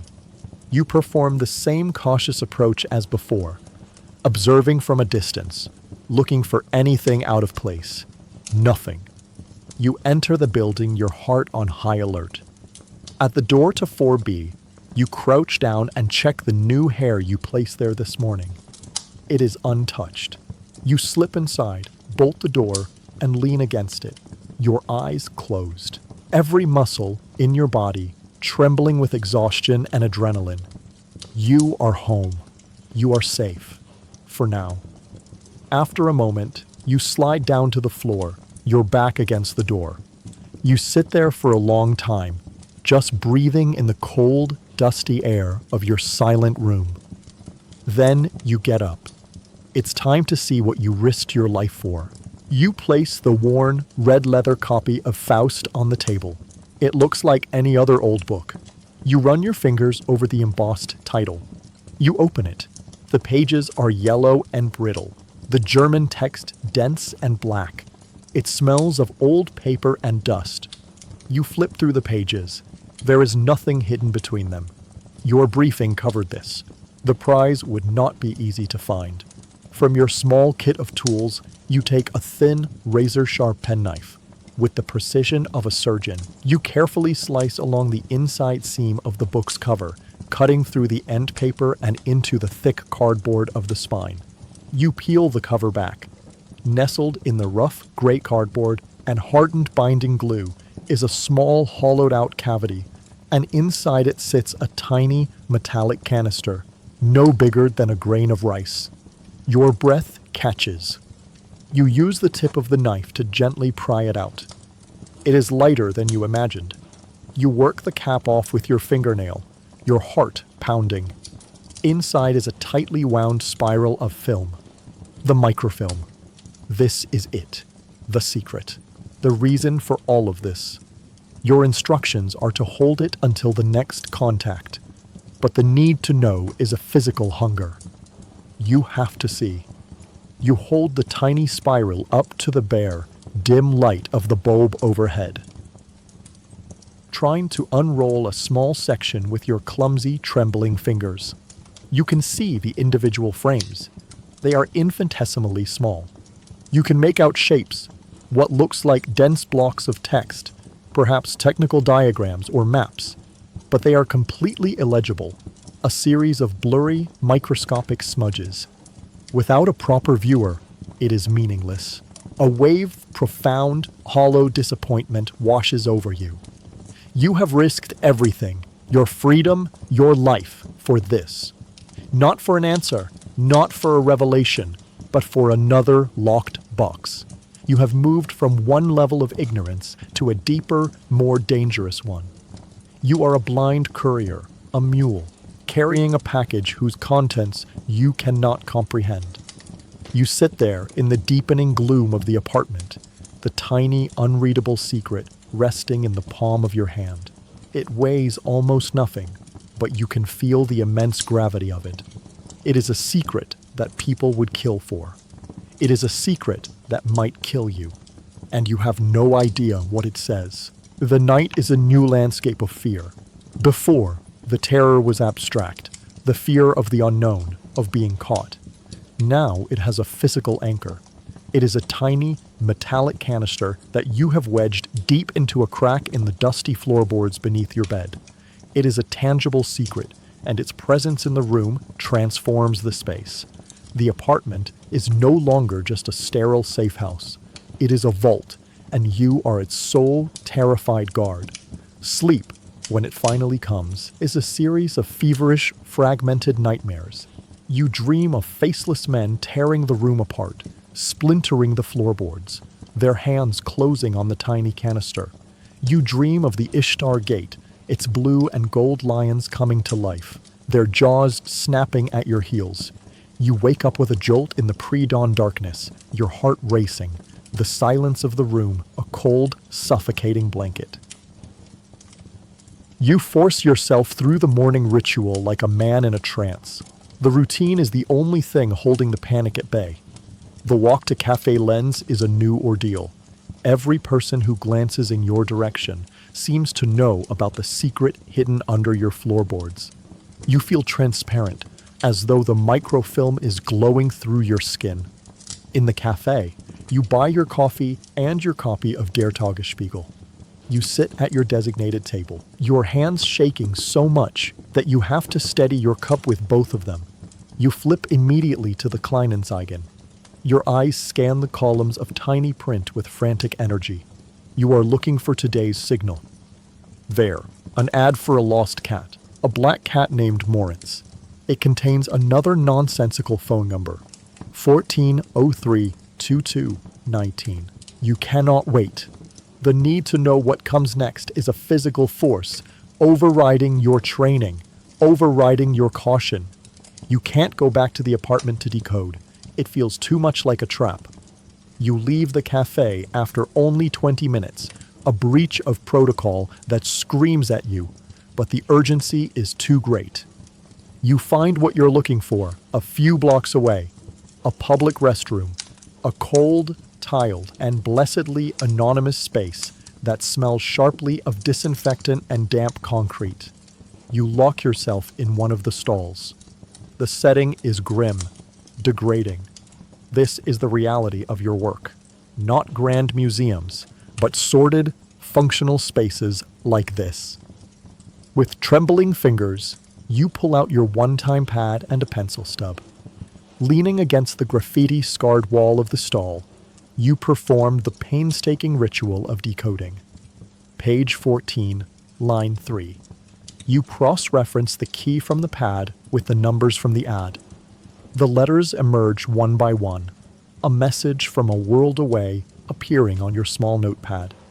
The message is not what you expect. It does not tell you what to do with the microfilm. It gives you a new task entirely. Target Klaus Richter, East German Trade Delegation. Observe bookstore, Kurfürstendamm, 3 p.m. Do not engage. Report. Klaus Richter. A name. A real person. Your mission has changed. You are no longer a passive courier. You are being ordered to conduct active surveillance. You are to become a hunter. You commit the message to memory. Then you tear the small page from your notepad, light a match, and burn it over the toilet bowl, adding your own small contribution to the grime of the place. You crush the ashes and flush them away. You emerge from the restroom back into the cold light of day, a new and heavier weight on your shoulders. The microfilm hidden in your floorboards feels like a distant problem now, eclipsed by this new, immediate, and terrifying reality. You spend the next few hours on a park bench, letting the minutes tick by, your mind racing. Klaus Richter, East German Trade Delegation. You try to build a picture of him. A bureaucrat, probably in his 50s. A man who wears a suit, who carries a briefcase. A man who believes in his cause, perhaps. A party man. A man who has a life, a family, a history. All things you have been forced to abandon. And now, his life and your life are about to intersect. The imposter syndrome comes rushing back with a vengeance. You are a historian. You are trained to look at the past. What do you know of the messy, unpredictable present? What do you know about tailing a man through a crowded city? The brief, terrifying seconds of the brush pass or a choreographed dance. This will be an improvisation in a theater of infinite variables. And you have no idea if you are a good enough actor to survive it. You look at your watch. It is almost noon. You have 3 hours until you need to be in position on Kurfürstendamm, the busiest, most glamorous shopping street in West Berlin. You have a name, you have a location, you have your orders. The tiny, unreadable microfilm is yesterday's problem. Today's problem has a name, and his name is Klaus Richter. The next 3 hours are a masterclass in controlled anxiety. You cannot return to the apartment. To be seen entering and leaving so frequently is a fatal breach of tradecraft. The streets of Berlin are now your waiting room. You take the U-Bahn, the familiar rattle of the train a strange comfort, and travel toward Kurfürstendamm. When you emerge from the underground, it's like stepping into a different country. This is not the grim, haunted dignity of Kreuzberg. This is the vibrant, beating heart of the West. The Kudamm is a wide, magnificent boulevard, lined with cinemas, grand cafes, and expensive shops displaying the fruits of the economic miracle. Brightly colored signs advertise Coca-Cola and new automobiles. Well-dressed men and women stroll along the wide pavements. Their laughter and confident chatter a world away from the hushed, weary tones of your neighborhood. In your heavy, drab-loden coat, you feel like a specter, a poor country cousin visiting the glittering capital. The opulence is its own form of hostility, highlighting your otherness, your grim purpose amidst the carefree crowd. You do not go directly to the bookstore. For 2 hours, you perform a slow, meticulous reconnaissance of the area. You walk the length of the street, noting the entrances to U-Bahn stations, the patterns of the traffic lights, the locations of public telephones. You identify alleys that could serve as escape routes. You identify potential observation posts, the upstairs window of a cafe, a recessed doorway, places where you might be watched, and places where you, in turn, might watch from. You are not just seeing a street, you are mapping a battlefield. At 2:30 p.m., you are ready. The bookstore is a large, modern establishment, its name spelled out in clean, sans-serif letters above 2 massive plate glass windows. It is nothing like the dusty, cramped shop where you bought your guidebook. This is a business, bright and busy. It is the perfect place for a man like Klaus Richter to browse, and the perfect place for a shadow to lurk. You push open the glass door and step inside. The air is warm and smells of clean paper and new ink. The store is bustling, a low hum of activity that provides excellent cover. You must become a part of it. You must establish your presence, become a piece of the furniture before your target arrives. You begin to browse. It is a slow, deliberate performance. You pick up a new novel from a display table, read the back cover with an expression of mild interest, and put it back down. You drift toward the politics section, pulling out a book on the American government, flipping through a few pages before returning it to the shelf. You are creating a plausible narrative. A man with time to kill. A book lover with broad interests. Every action is designed to be forgettable. You are a ghost in the machine. You know you need an observation point, a place where you can see without being seen. The ground floor is too exposed, too much traffic. You climb the wide staircase to the mezzanine level, the history section. Perfect. It gives you a legitimate reason to be here, reinforcing the legend of Peter Schmidt, the academic. You find your spot. It is an alcove at the end of an aisle, partially obscured by a tall bookshelf filled with thick volumes on the Second World War. From here, you have a clear, raking view of the ground floor below, including the main entrance. You are in shadow, looking down upon the brightly lit stage. You pull a heavy book from the shelf, a history of the Battle of Stalingrad, and open it. It is your prop, your justification for standing in this one spot for an extended period, and you begin to wait. The final 30 minutes are the most difficult. Your senses are stretched to their breaking point. You watch the customers flow in and out of the entrance below. A group of teenagers, a woman with a small dog in her purse, an American soldier. With each new arrival, your body tenses. Is that him? You review the description in your mind. Klaus Richter, mid-50s, tall, wears glasses, likely carrying a briefcase. You are no longer just the passive observer waiting for a contact. You are the one who must initiate the observation, who must identify the target. The psychological shift is profound. You are not the hunted now. You are the hunter. And the weight of that responsibility is immense. What if you miss him? What if you identify the wrong man? The hands on the large clock you can see on the far wall creep toward 3 p.m. You watch the entrance, your gaze flitting from your book to the door and back again. The book about Stalingrad is open in your hands, but your mind is here, now, in this store, in this city, waiting for the arrival of a single man who has no idea that his life is about to become your entire world. The bookstore is filled with the quiet rustle of pages and footsteps, but the only sound you can hear is the frantic, silent ticking of the clock. The clock on the wall ticks past 3 p.m. 3:01, 3:02. A seed of doubt begins to sprout. Did you get the time wrong? The location? Is this another test? A test of patience?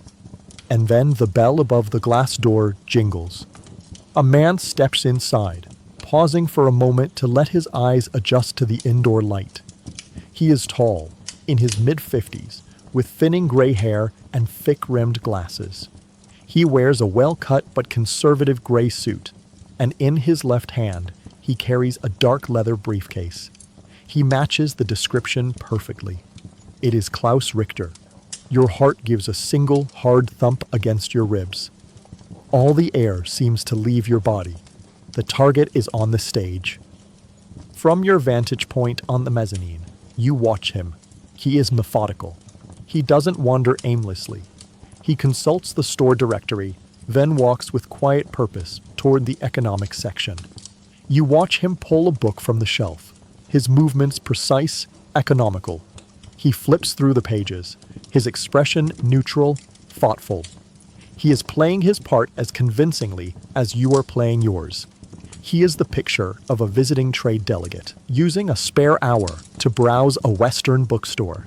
You stay perfectly still, a statue in the history aisle, your own book held open in your hands. You are a predator, watching from a high branch, studying the habits of your prey. For 10 minutes, Richter browses. He selects 2 books, inspects them, and then, with a small, almost imperceptible shake of his head, puts them both back on the shelf. He seems to have decided against a purchase. He turns and begins walking toward the exit. This is the moment, the transition. You must let him leave the store first. To follow too closely would be a rookie mistake. You must give him a lead. It is a terrifying calculation. Give him too much time, and he will disappear into the Kudom's crowded pavement. Too little, and he will spot you. You watch him push open the glass door and step outside. You count in your head. 1 1,000, 2 1,000, 3 1,000, up to 15. 15 seconds that stretch into an eternity. You place the heavy history book back on the shelf with a steady hand. You turn and walk, not run, toward the staircase. You descend, your eyes locked on the glass door, through which Richter has vanished. You step back out onto the street. The cold air feels like a slap. You spot him immediately, 100 feet ahead, his tall figure and gray suit moving east along the boulevard. The follow has begun. The glamorous street transforms into a hostile, shifting maze. The crowd is no longer a backdrop.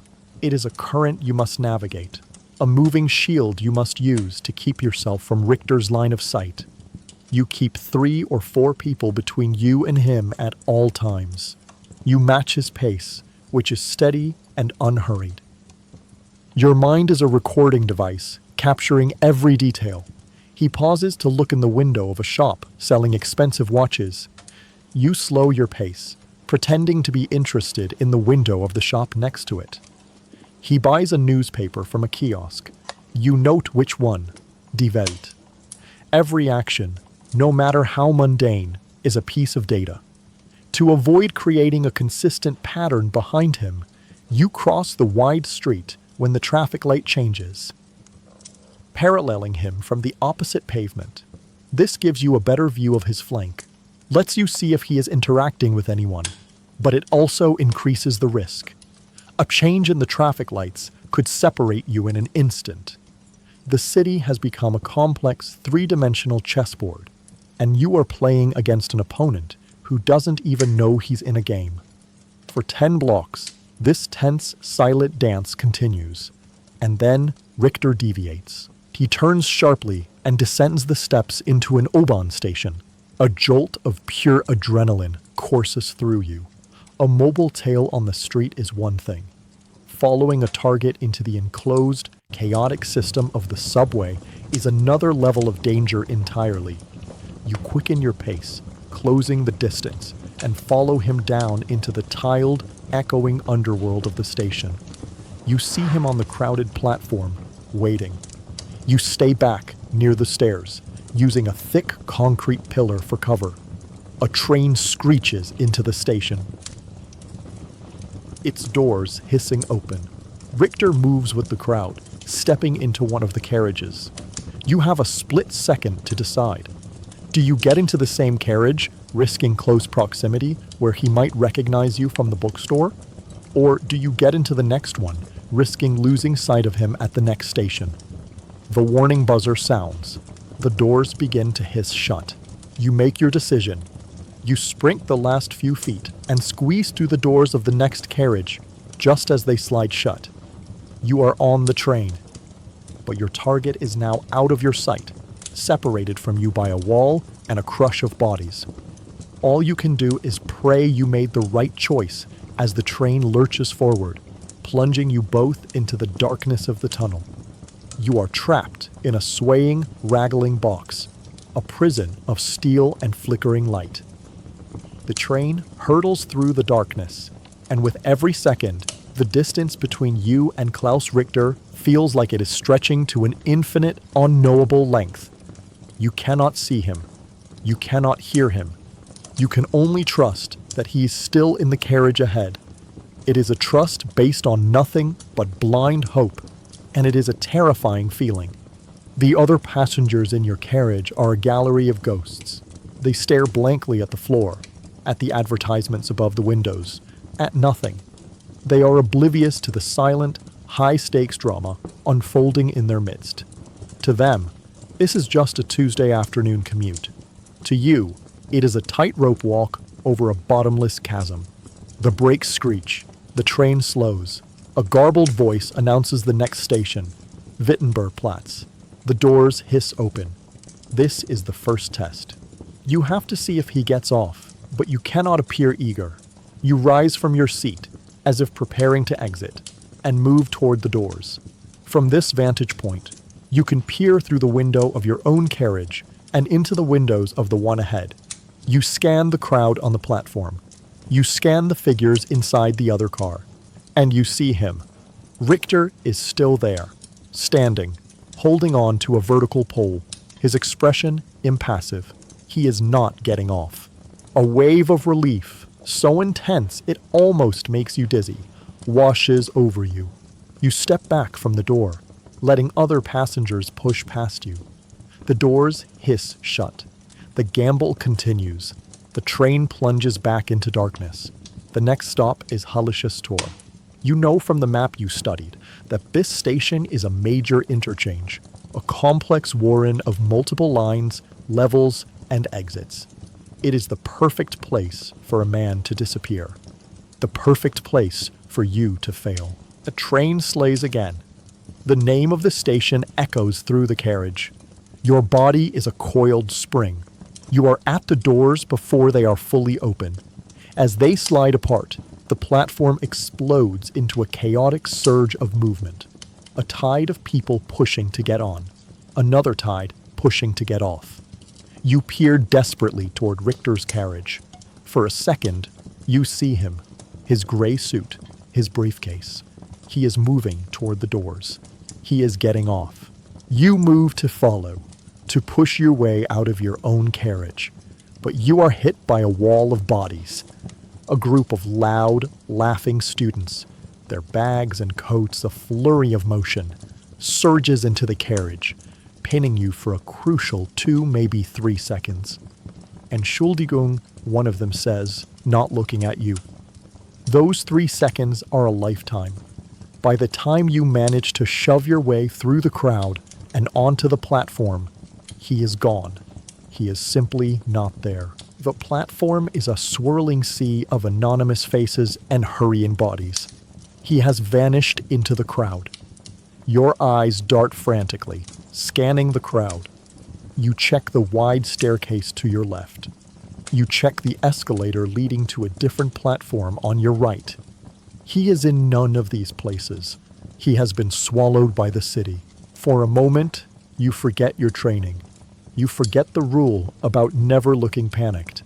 You take a few quick, almost running steps toward one exit, then stop and turn, looking back at the other. Your breath is coming in ragged gasps. People stare at the strange man spinning in circles. You are no longer an invisible shadow. You are a spectacle of raw, naked panic. And then, the full weight of your failure crashes down upon you. It is a physical force, leaving you cold and hollow. He is gone. You have lost him. You stand frozen amidst the chaos of the station, the sounds of announcements and train whistles fading into a dull roar in your ears. 2 distinct, equally potent forms of terror grip you.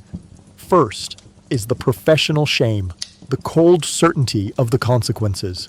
You have failed in your first real task. You are incompetent. You are disposable.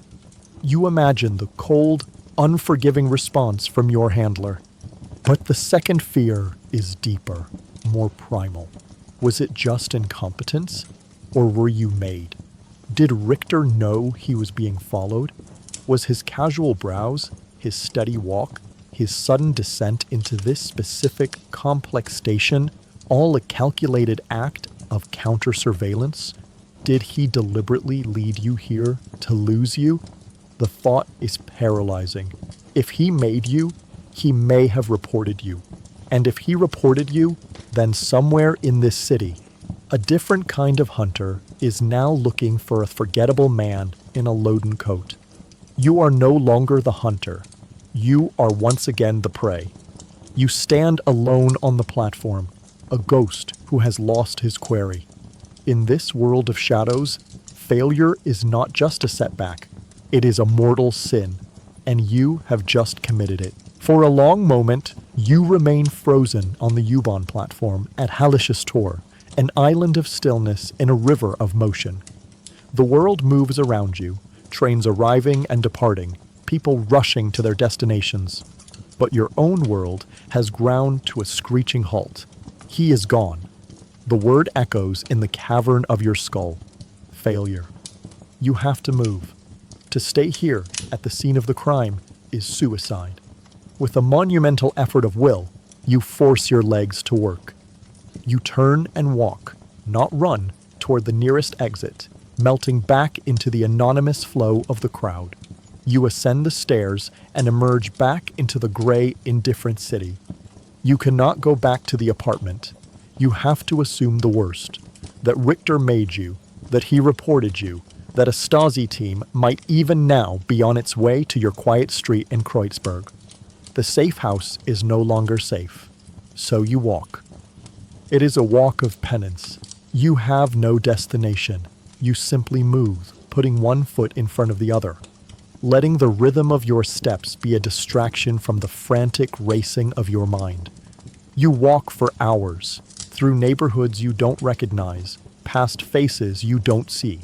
The city, which this morning felt like a complex chessboard, now feels like a single, massive hunting ground where you are the only game. Every passing car is an unmarked surveillance vehicle. Every pair of men talking on a corner are agents, describing your appearance over a hidden radio. Your paranoia, which was once a tool, has become a suffocating shroud. You know you cannot hide from this. Failure in this line of work cannot be concealed. It must be reported, and there is a protocol for it. A protocol you were taught in the sterile classrooms in London. A procedure you prayed you would never have to use. The emergency signal. For another hour, you fight it. You tell yourself there's a chance you can fix this. that you can find him again tomorrow, but you know it's a lie.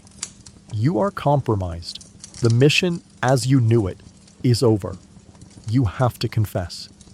Your instructions lead you to a quiet, forgotten corner of the city, near the Landwehr Canal. It is a place of weeping willows and old, elegant apartment buildings. Your signal site is not a major landmark. It is a specific, green-painted iron lamppost on a small, pedestrian footbridge that arches over the dark, slow-moving water.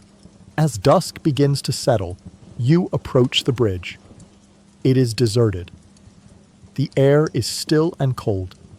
From an inner pocket of your coat, you retrieve the small mundane object that is your only link back to your masters, a stub of white chalk. Your movements are furtive, those of a criminal. You stand by the railing, pretending to look down at the water, your body shielding your actions from the windows of the apartments across the canal. Your hand is trembling as you draw the small, specific symbol on the base of the lamppost. The symbol might be a simple, downward-facing arrow, a mark no bigger than your thumbnail. To any passerby, it would be meaningless, an insignificant piece of graffiti. But to the unseen eyes of your handlers, who will periodically check this and a dozen other sites like it, it is a flare fired into the night. It is a confession. It says, I have failed. I am compromised. I am lost. The sound of the chalk scraping against the iron base seems to reverberate through the quiet evening. It is the ugliest sound you have ever heard. You finish the mark. You pull your hand back as if burned. You stand up, dust the chalk from your fingers, and walk away without looking back. You have done it. You have officially declared yourself a failure. A new and more terrible phase of waiting begins now. You have relinquished what little control you had. You have set your message in a bottle into an ocean of silence, and you have no idea who will receive it, when they will receive it, or how they will respond. Will they extract you? Will they punish you by leaving you here to fend for yourself? Will they simply write you off, a failed asset, and erase you from their books? You walk into the deepening twilight, a man who has just signed his own confession. You are adrift in a hostile city, waiting for a judgment that may or may not ever come. Of course, here's the final part of the story, compiling blocks 18 through 26.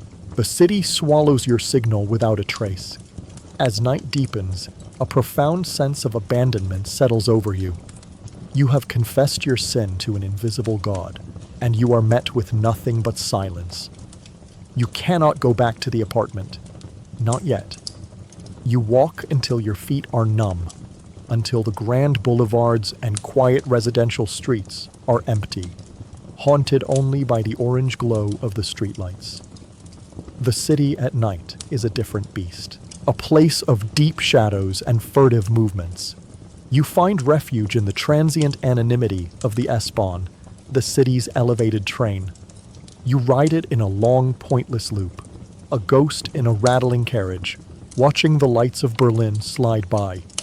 You doze fitfully, your head against the cold glass of the window, jerked awake at every station by the fear that you have been seen, that this is the moment they will come for you. But no one comes.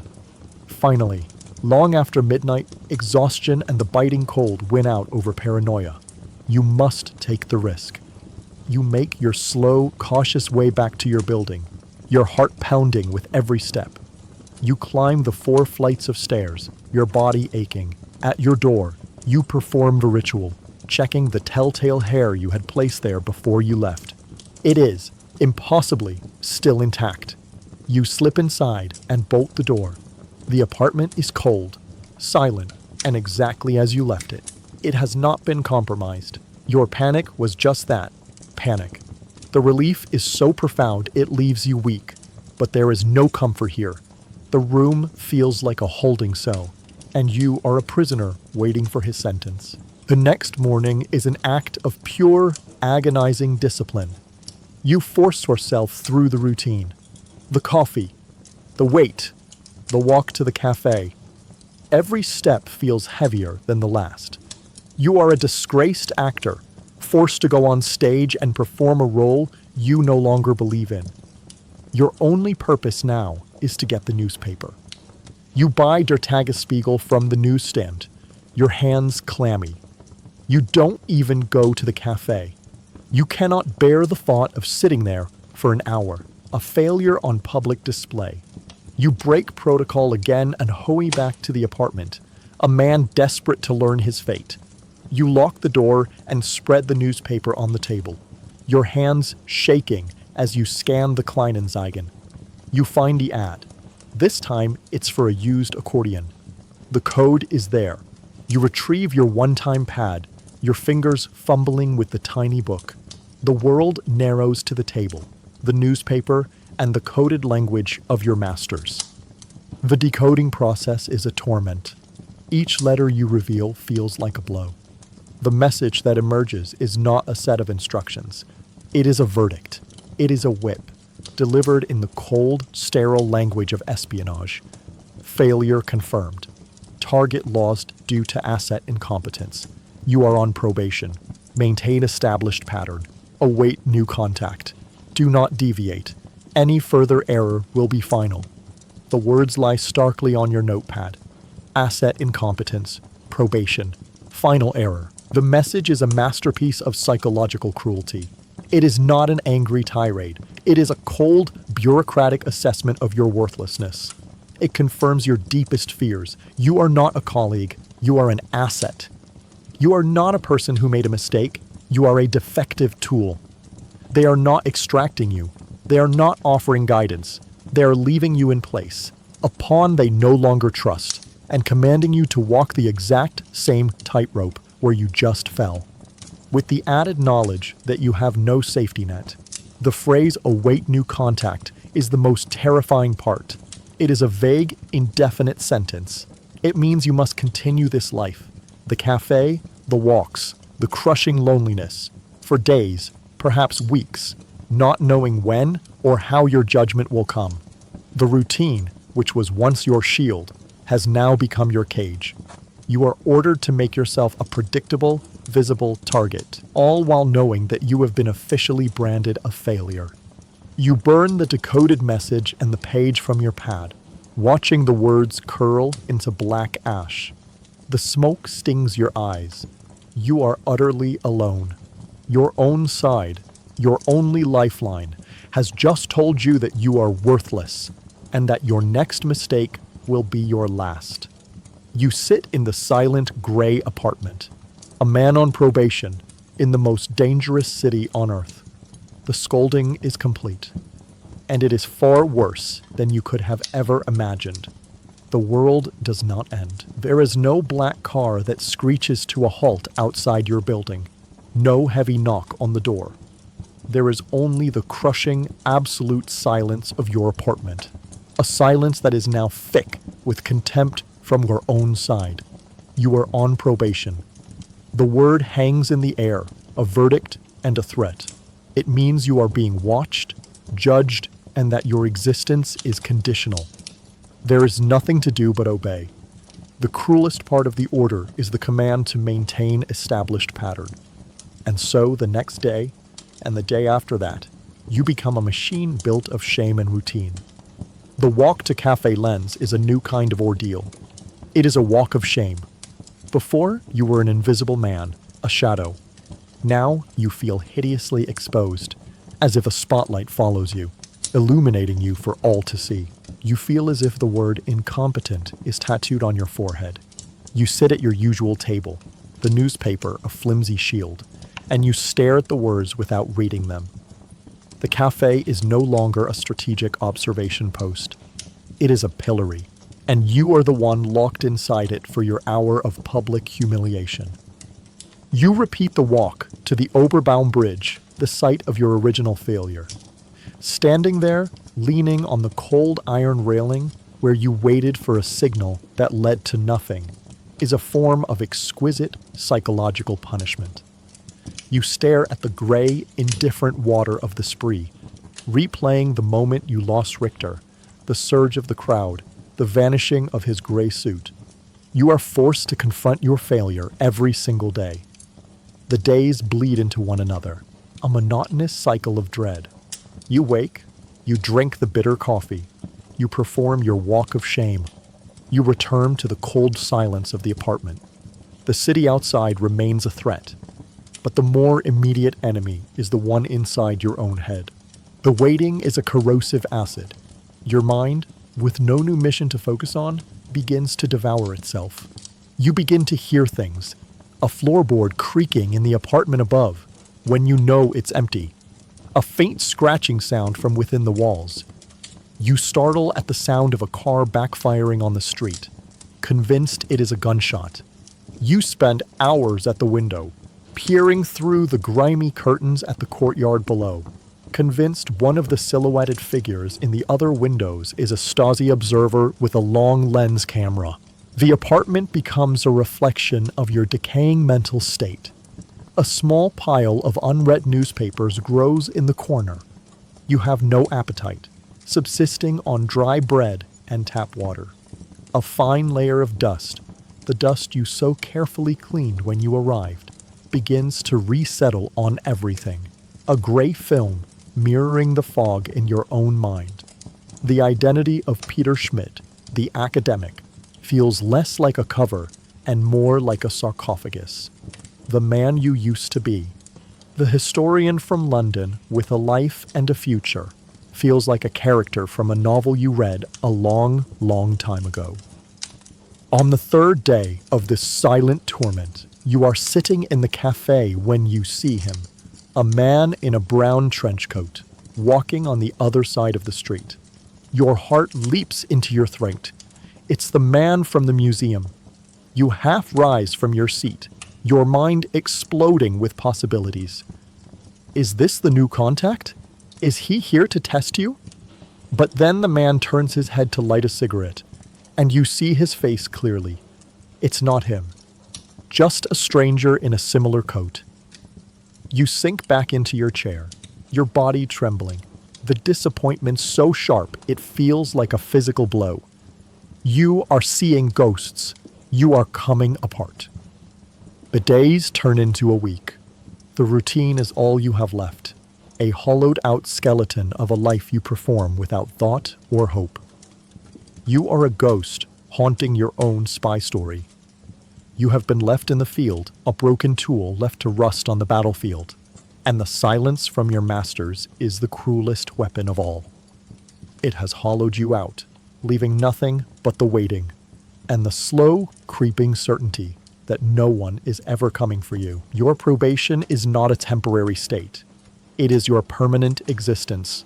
A week has passed since you decoded the message that placed you on probation. 7 days of the same hollow routine, the same walk of shame, the same agonizing silence. Hope has withered and died. You no longer expect a new message in the newspaper. You no longer search for signals in the city's noise. You have accepted your fate. You are a ghost. A failed asset left to haunt the streets of Berlin until you simply fade away. It is another Tuesday. You are at your table in Café Lens. The air is thick with the usual smells of smoke and bitterness. You hold your newspaper, but your eyes are unfocused, staring at the grimy window. You are a machine going through the motions. You have become part of the cafe's drab furniture. That is when the bell above the door jingles, and the routine shatters. A woman steps inside. She is not like the other patrons. She is not a tired worker or a local gossip. She wears a simple but impeccably tailored gray dress under a smart black coat. Her hair is cut in a severe, practical bob. She carries no purse, only a pair of leather gloves in one hand. She moves with a crisp, efficient purpose that seems to suck the air out of the room. She is an anomaly, a splash of cold, clear water in a muddy pond. Her eyes scan the room once, her gaze sharp and intelligent. and then they lock directly onto yours. Your blood runs cold. This is it. The Stasi. They finally come for you. Your body tenses, preparing for the inevitable moment when two large men will appear behind her to grab your arms. But no men appear. Instead, she walks directly to your table. She does not hesitate. She pulls out the empty chair opposite you and sits down, placing her leather gloves neatly on the table. The entire cafe seems to have gone silent. She leans forward slightly, her expression utterly devoid of warmth or sympathy. She speaks in English, her voice low, clipped, and precise. Her accent is sharp, British, and dripping with condescension. Losing a man at Hallish's tour is sloppy, Peter, she says, using your cover name like a weapon, even for an academic. The sound of English, the directness of her approach, the casual mention of your most profound failure. It's so far outside of protocol that your mind struggles to process it. This is not the Stasi. This is them. This is your judgment, and it has arrived in the form of this cold, unimpressed woman. You start to say, but your voice catches, a dry rasp. Don't talk, she guts in, her voice like chipping ice. Listen, your probation is not over. You are being given an opportunity to prove you are not a complete waste of resources. Consider this your final exam. She looks at you, her eyes assessing, and you feel like an insect under a microscope. You can see now that the week of silence was not neglect. It was a deliberate part of the punishment, designed to break you down, to make you pliable for this exact moment. Your previous mission is scrubbed, she continues, her voice never rising above a clinical whisper. The microfilm you are holding is now irrelevant, a dead end. Forget about it. You have a new task. It is simple. I expect even you can handle it. The humiliation is a physical heat that rises in your cheeks. Tonight, at 9 o'clock, you will go to the ruins of the Anhalter Bahnhof. In the north portico, behind a loose pile of bricks to the left of the main archway. You will find a package. You will retrieve it. You will take it back to your apartment. You will await instructions on its disposal. Do you understand? It is a verbal order. No codes, no newspaper ads, no elaborate tradecraft. It is a delivery order, the kind one gives to an errand boy. It is the ultimate expression of their contempt for your abilities. You can only nod, too dry to form words. Good, she says. She picks up her gloves. One more thing, Peter.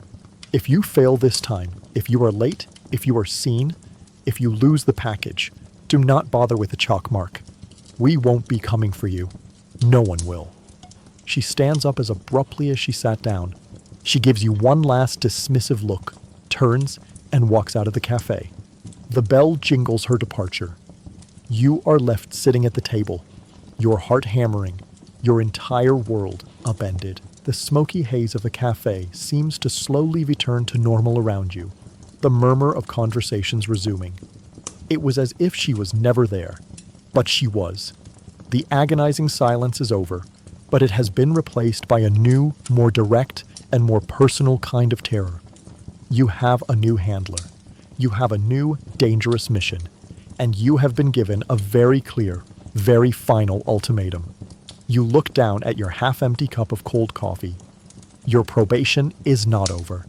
It has just entered a far more lethal phase.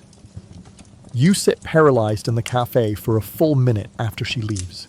The half-finished cup of coffee on your table is a relic from a different era, a time, just moments ago, when your only task was to endure a silent, indefinite punishment. Now you have a new mission, a new deadline, and a new, colder fear to keep you company. You can no longer stay here. The cafe, your cage for the past week, now feels impossibly dangerous, the scene of your public dressing down. You stand up, leaving the coffee and the newspaper on the table, and walk out into the street. The performance is over. You have hours to kill until 9 o'clock.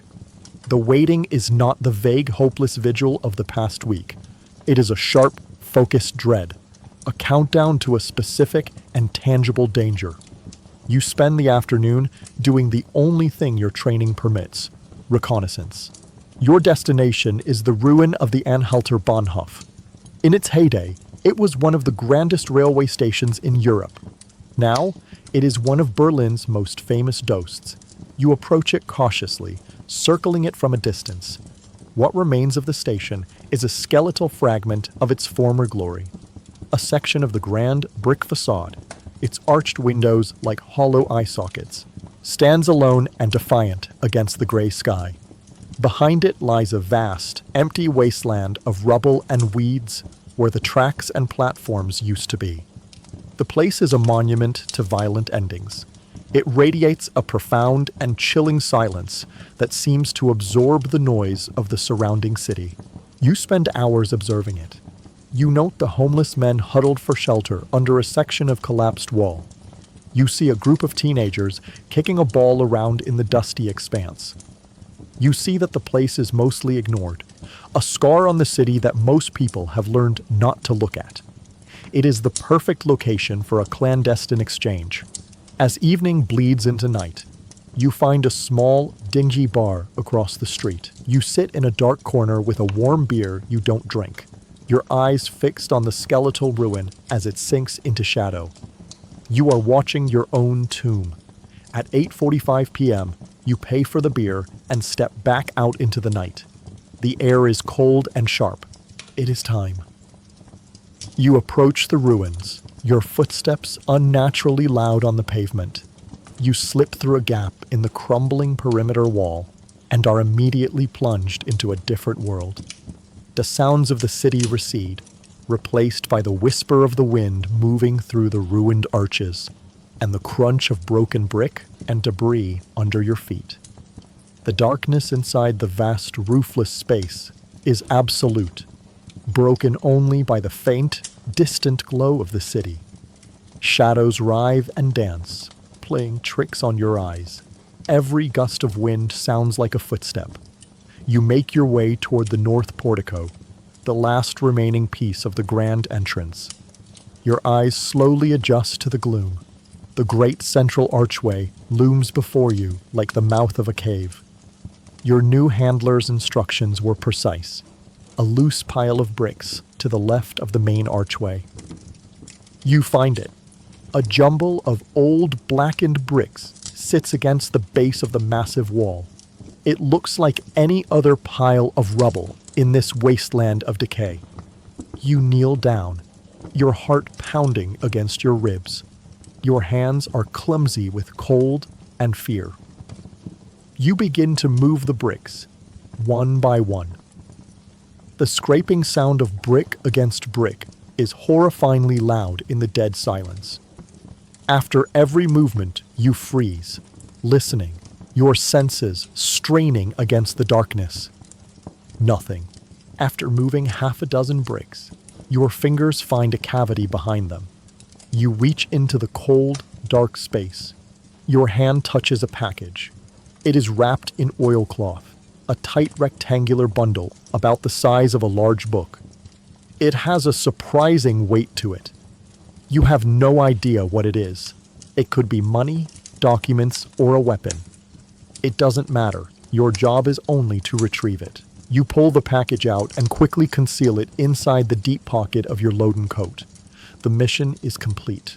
A wave of adrenaline-fueled relief washes over you. You have done it.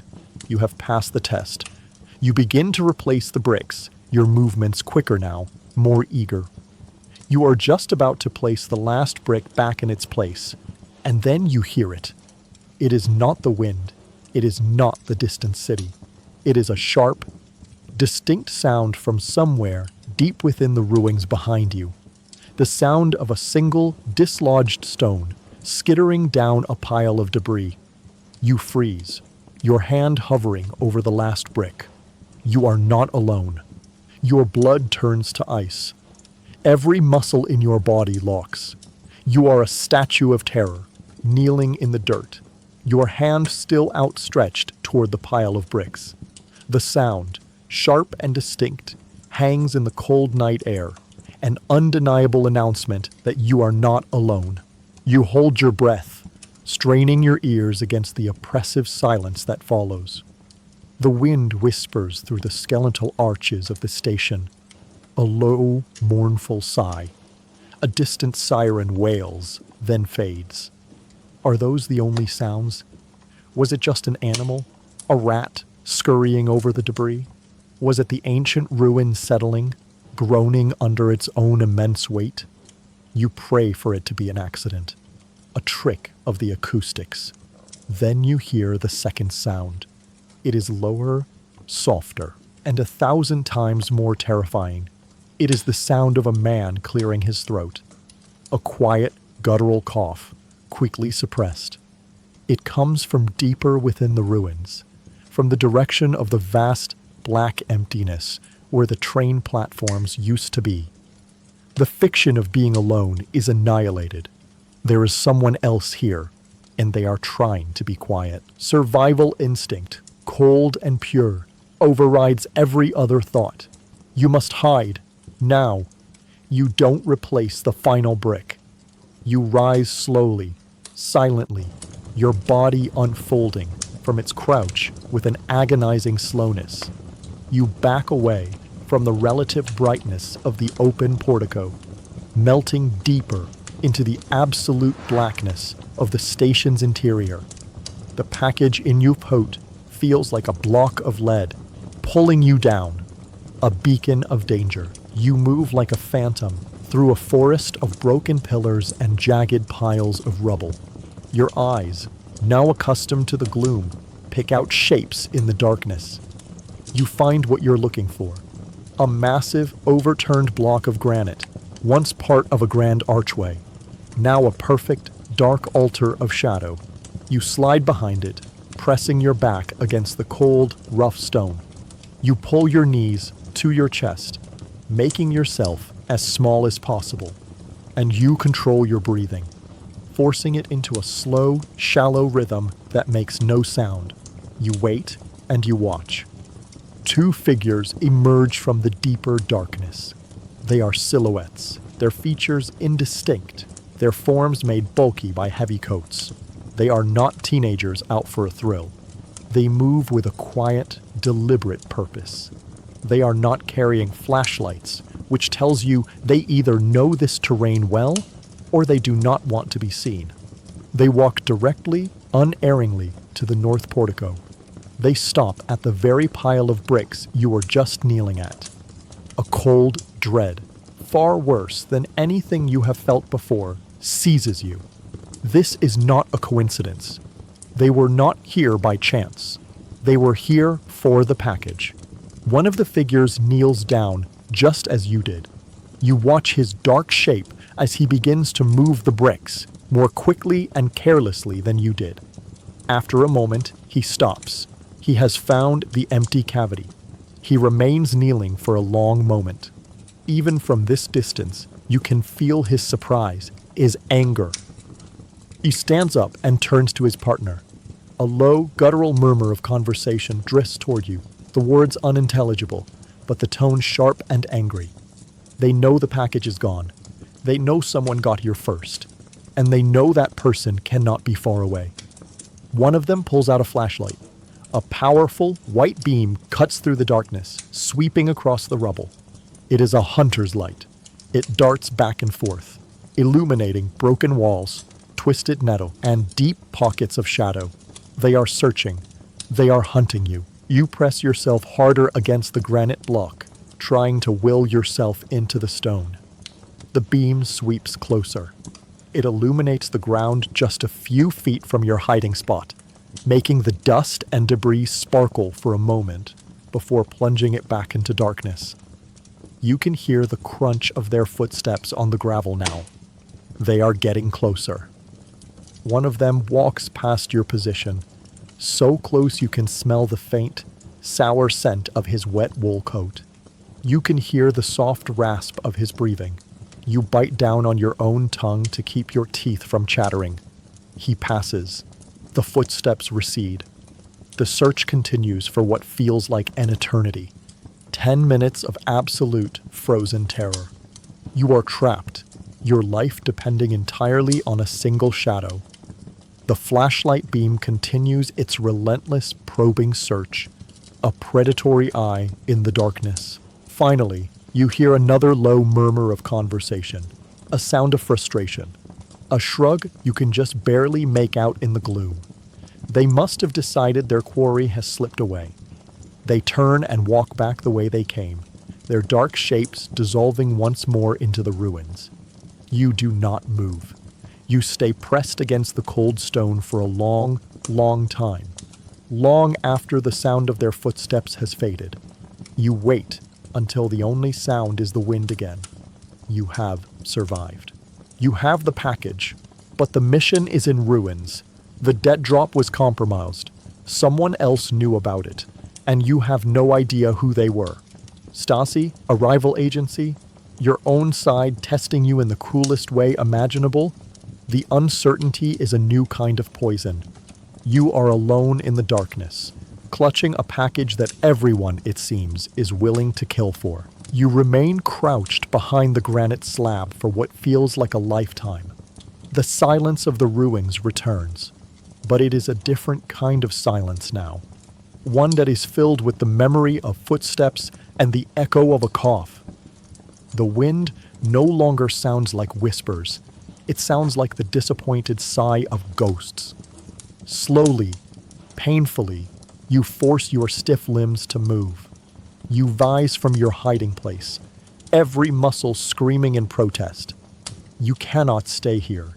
This place is tainted, a known location to an unknown enemy. You move through the ruins, a shadow flitting between other shadows. Your path to the exit, a slow, agonizing process of listening and waiting. Every step is a gamble. The journey back to your apartment is a masterpiece of paranoia. You see a potential tail in every car that passes, in every figure that lingers on a street corner. You take 3 different U-Bahn trains, doubling back on your route twice. You enter a crowded late-night cinema, sit in the back for 10 minutes, and then leave through a side exit into a different alley. You are no longer just following protocol. You are running for your life, propelled by the very real fear of the men from the ruins. When you finally reach your street, it is the dead of night. The building is dark and silent. You check the telltale on your door. It is undisturbed. You slip inside and bolt the door, your back pressed against it, your breath coming in ragged, painful gasps. The apartment, once a symbol of your isolation and failure, now feels like the only defensible point in a world that is actively trying to kill you. You don't turn on the main light, using only the dim ambient glow from the streetlights outside. You place the oilcloth-wrapped package on the table. It sits there, dark and silent, radiating a palpable sense of danger. Your hands are shaking, but you have to know. You have to know what you almost died for. You carefully unwrap the oilcloth. The material is thick, waterproof. Inside, there is not a weapon. There is no money. There are no intelligence documents. There is a new identity. Lying on the table is a French passport, its dark red cover stark in the gloom. There is a train ticket for a platform at the main station, the Zuligischer Garten, for a train departing at 0800 tomorrow morning, destination Paris. Beneath these is a neatly folded set of clothes, a simple tweed jacket, a pair of trousers, a clean shirt. Clothes that are subtly different from your current drab attire, and on top of it all is a single, slim, sealed envelope. Your mind struggles to comprehend what you are seeing. This isn't intel. This is an escape plan. With numb fingers, you pick up the envelope and tear it open. Inside is a single sheet of paper with a few lines of type, written in the same cold, impersonal style as the scolding message. Congratulations. The word hits you like a physical blow. You survived your final evaluation. The mission to follow Richter was a misdirection. The dead drop was a test of your nerve under duress. The team at the ruins was ours. Your probation is over. Your new assignment is not in Berlin. Your train leaves at 0800. Destroy all previous materials. Welcome to the service. You read the note once, then a second time, then a third, and the world tilts on its axis. The relief you expect to feel does not come. There is no joyous wave of vindication. There is only a vast, cold, hollow emptiness. A feeling of profound violation. It was all a lie. The failure with Richter, the gut-wrenching shame of it, the agonizing week of probation, the psychological torment of the silence, the cold, cutting reprimand from your new handler, the terrifying, near-death experience in the ruins. It was all a test, a game, an incredibly cruel, elaborate, and sadistic final exam. The men in the ruins were ours. The thought is the most terrifying of all. Your own side had hunted you in the darkness, put the fear of God into you, and had been watching dispassionately as you hid for your life. They were testing your breaking point. You sink into the chair, the note fluttering from your fingers onto the table. You look at the new passport, the train ticket, the clean clothes. This isn't a reward. This is a processing fee. You understand now, with a clarity that is utterly soul-crushing. You are not a man. You are not a colleague. You are an asset, a tool that has been stress-tested, submerged in acid, and hammered to see if it would break. And because it did not, you have been deemed useful. The welcome to the service feels like a curse. You have passed their test, but the price of admission was the last vestige of the person you thought you were. They have successfully burned away your identity, your trust, and your hope, leaving only a functional, obedient, and profoundly empty shell. You have been accepted, you have been chosen, and you have never been more of a prisoner. You sit at the table in the silent apartment for what might be an hour, or it might be a lifetime. The pieces of your new identity, the French passport, the train ticket, lie before you like the artifacts of a future that has been chosen for you. The cold fury inside you slowly subsides, replaced by a profound glacial emptiness. The anger was the last flicker of the man you used to be. That man is gone now, burned away by the calculated cruelty of the test. What is left is a quiet, functional, and utterly hollow core. You have your final orders. Destroy all previous materials. You stand up and begin to move through the room like an automaton, a groundskeeper tending to a grave. You are preparing the tomb of Peter Alistair Schmidt. You gather the items that defined his brief, terrified existence. The British passport, its cover now feeling like a cheap prop. The heavy Loden coat, which has been your skin and your shield. You retrieve the tiny microfilm canister from its hiding place in the floorboards. Holding the meaningless secret between your thumb and forefinger, you gather the remaining pages of your one-time pad, the key to the apartment, and the few remaining Deutschmarks. You take them to the small bathroom. The sink will be your funeral pyre. One by one, you begin the ritual of erasure. You start with the passport. You light a match and hold it to the corner of the cover. It catches slowly. Then, the flame licks at the page with your photograph. You watch your own face, the face of Peter Schmidt, the nervous academic. Blister, blacken, and curl into an unrecognizable ash. You are cremating a ghost. You burn the remaining pages of the one-time pad, the secret alphabets turning to smoke.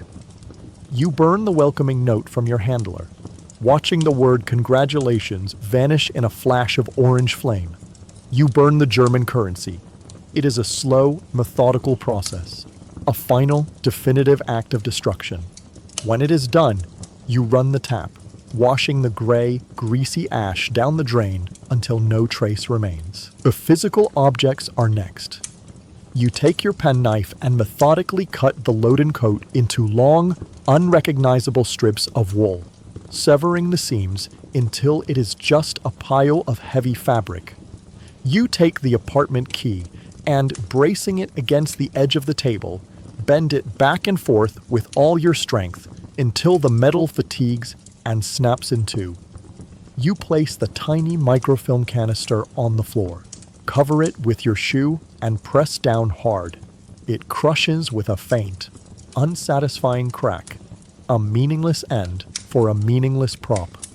The final act is to erase yourself. You take a cloth and wipe down every surface you can remember touching. The doorknobs, the table, the chair, the faucet handles, the window latch, the light switch. You are removing every fingerprint, every last microscopic trace of your presence. You are polishing your own cell, preparing it for the next occupant, the next test subject. By the time you are finished, the room is more sterile and anonymous than when you first arrived. You shed your old clothes, the clothes you have worn for days, and leave them in a pile on the floor with the shredded coat. You press in the new set from the package, a clean, crisp shirt, a pair of simple, dark trousers, a tweed jacket that feels strange and foreign on your shoulders. It is another costume, but you understand the nature of the performance now. You place the new French passport and the train ticket to Paris in the inner pocket of your new jacket. You run a hand through your hair. You look at your reflection one last time in the cracked bathroom mirror. The face is the same, but the eyes are different. The fear is gone, replaced by something colder, something harder. The man who arrived in Berlin a week ago, the historian full of anxiety and imposter syndrome, is gone. They killed him, and in his place, they have built this, a quiet, obedient, and effective stranger. It is time to go. You take one last look around the small, empty room. It was your crucible, your prison, your proving ground.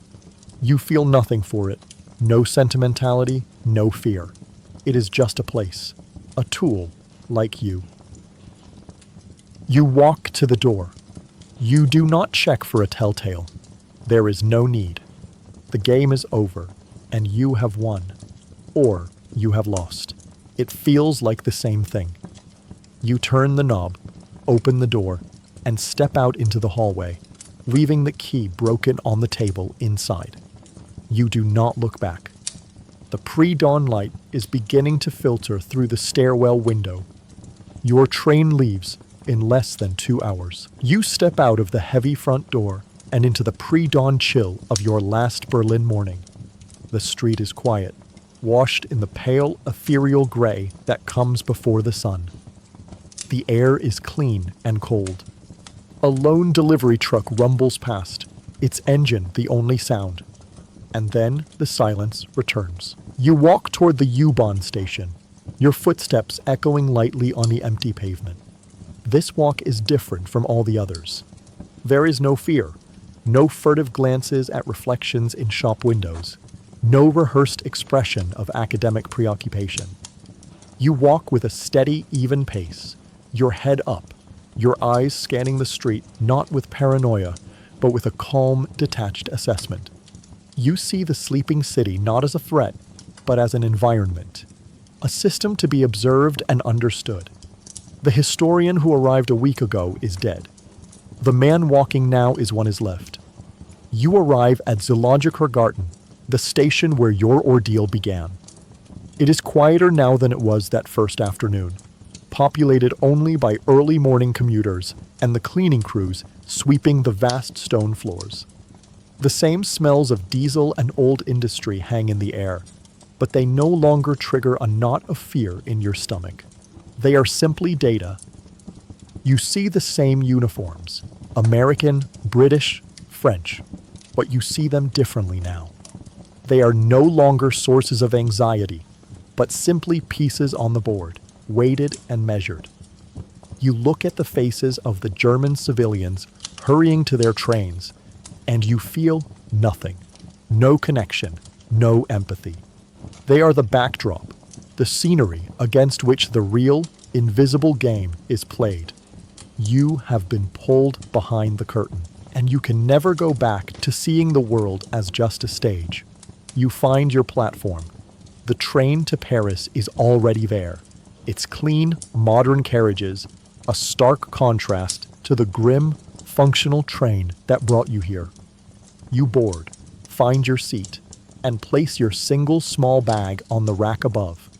You have no other luggage. You are traveling light. The whistle blows. With a gentle jolt, the train begins to move. You look out the window as the station slides away. You see the signs, the crowds, the city you have come to know as a landscape of fear. You watch it all recede without a trace of sentimentality. Berlin was not a city you visited. It was a furnace. It was a crucible designed to burn away everything that was soft, uncertain, and human inside you, leaving only the hard, functional, and obedient core. In that, the mission was a complete success. The train picks up speed, leaving the last of the city's suburbs behind and entering the open countryside. The rhythmic da-dum, da-dum, da-dum of the wheels on the track begins, the same sound that accompanied your arrival. But it sounds different to you now. It is not the soundtrack of anxiety. It is not the metronome of fear. It is the sound of your new heartbeat. It is steady. It is relentless. It is the sound of a machine doing its job. You lean your head back against the seat, but you do not close your eyes. You look out at the passing landscape, but you do not see it. You are thinking of Paris, not as a city of art and light, but as a new board with new pieces. You have no illusions of freedom. This train is not an escape. It is a redeployment. You have been welcomed into the service. The man who was afraid, the historian who loved books, the human being who felt shame and loneliness, is gone. He was a casualty of the training, a necessary sacrifice. In his place sits an asset, a tool, a quiet stranger on a train, heading toward his next assignment, his face a perfect, placid mask, his heart beating in time with the cold, endless rhythm of the tracks. And so, the image of the train fades, carrying with it our stranger, that man with no true name, onward to his next chessboard in Paris. We leave behind the Berlin of whispers, of false passports and secrets buried in hollow bricks. And now, as the story fades, and we find ourselves once more in the quiet of our own modern nights, perhaps we can take a moment to appreciate the simple stability of our own world, the trust of a conversation that holds no hidden code, the comfort of our own name, one that doesn't need to be rehearsed in a mirror, the certainty that the walls around us merely hold up a roof and do not hide electronic ears. These are the quiet miracles he could only have dreamed of. They are the legacy of a world forged in paranoia and distrust. A world that fought in the shadows so that we, for tonight at least, do not have to check our own. And now it is time for our own quiet. Time to find peace in a world where, for today at least, our identity is a fact, not a cover story. Time to sleep.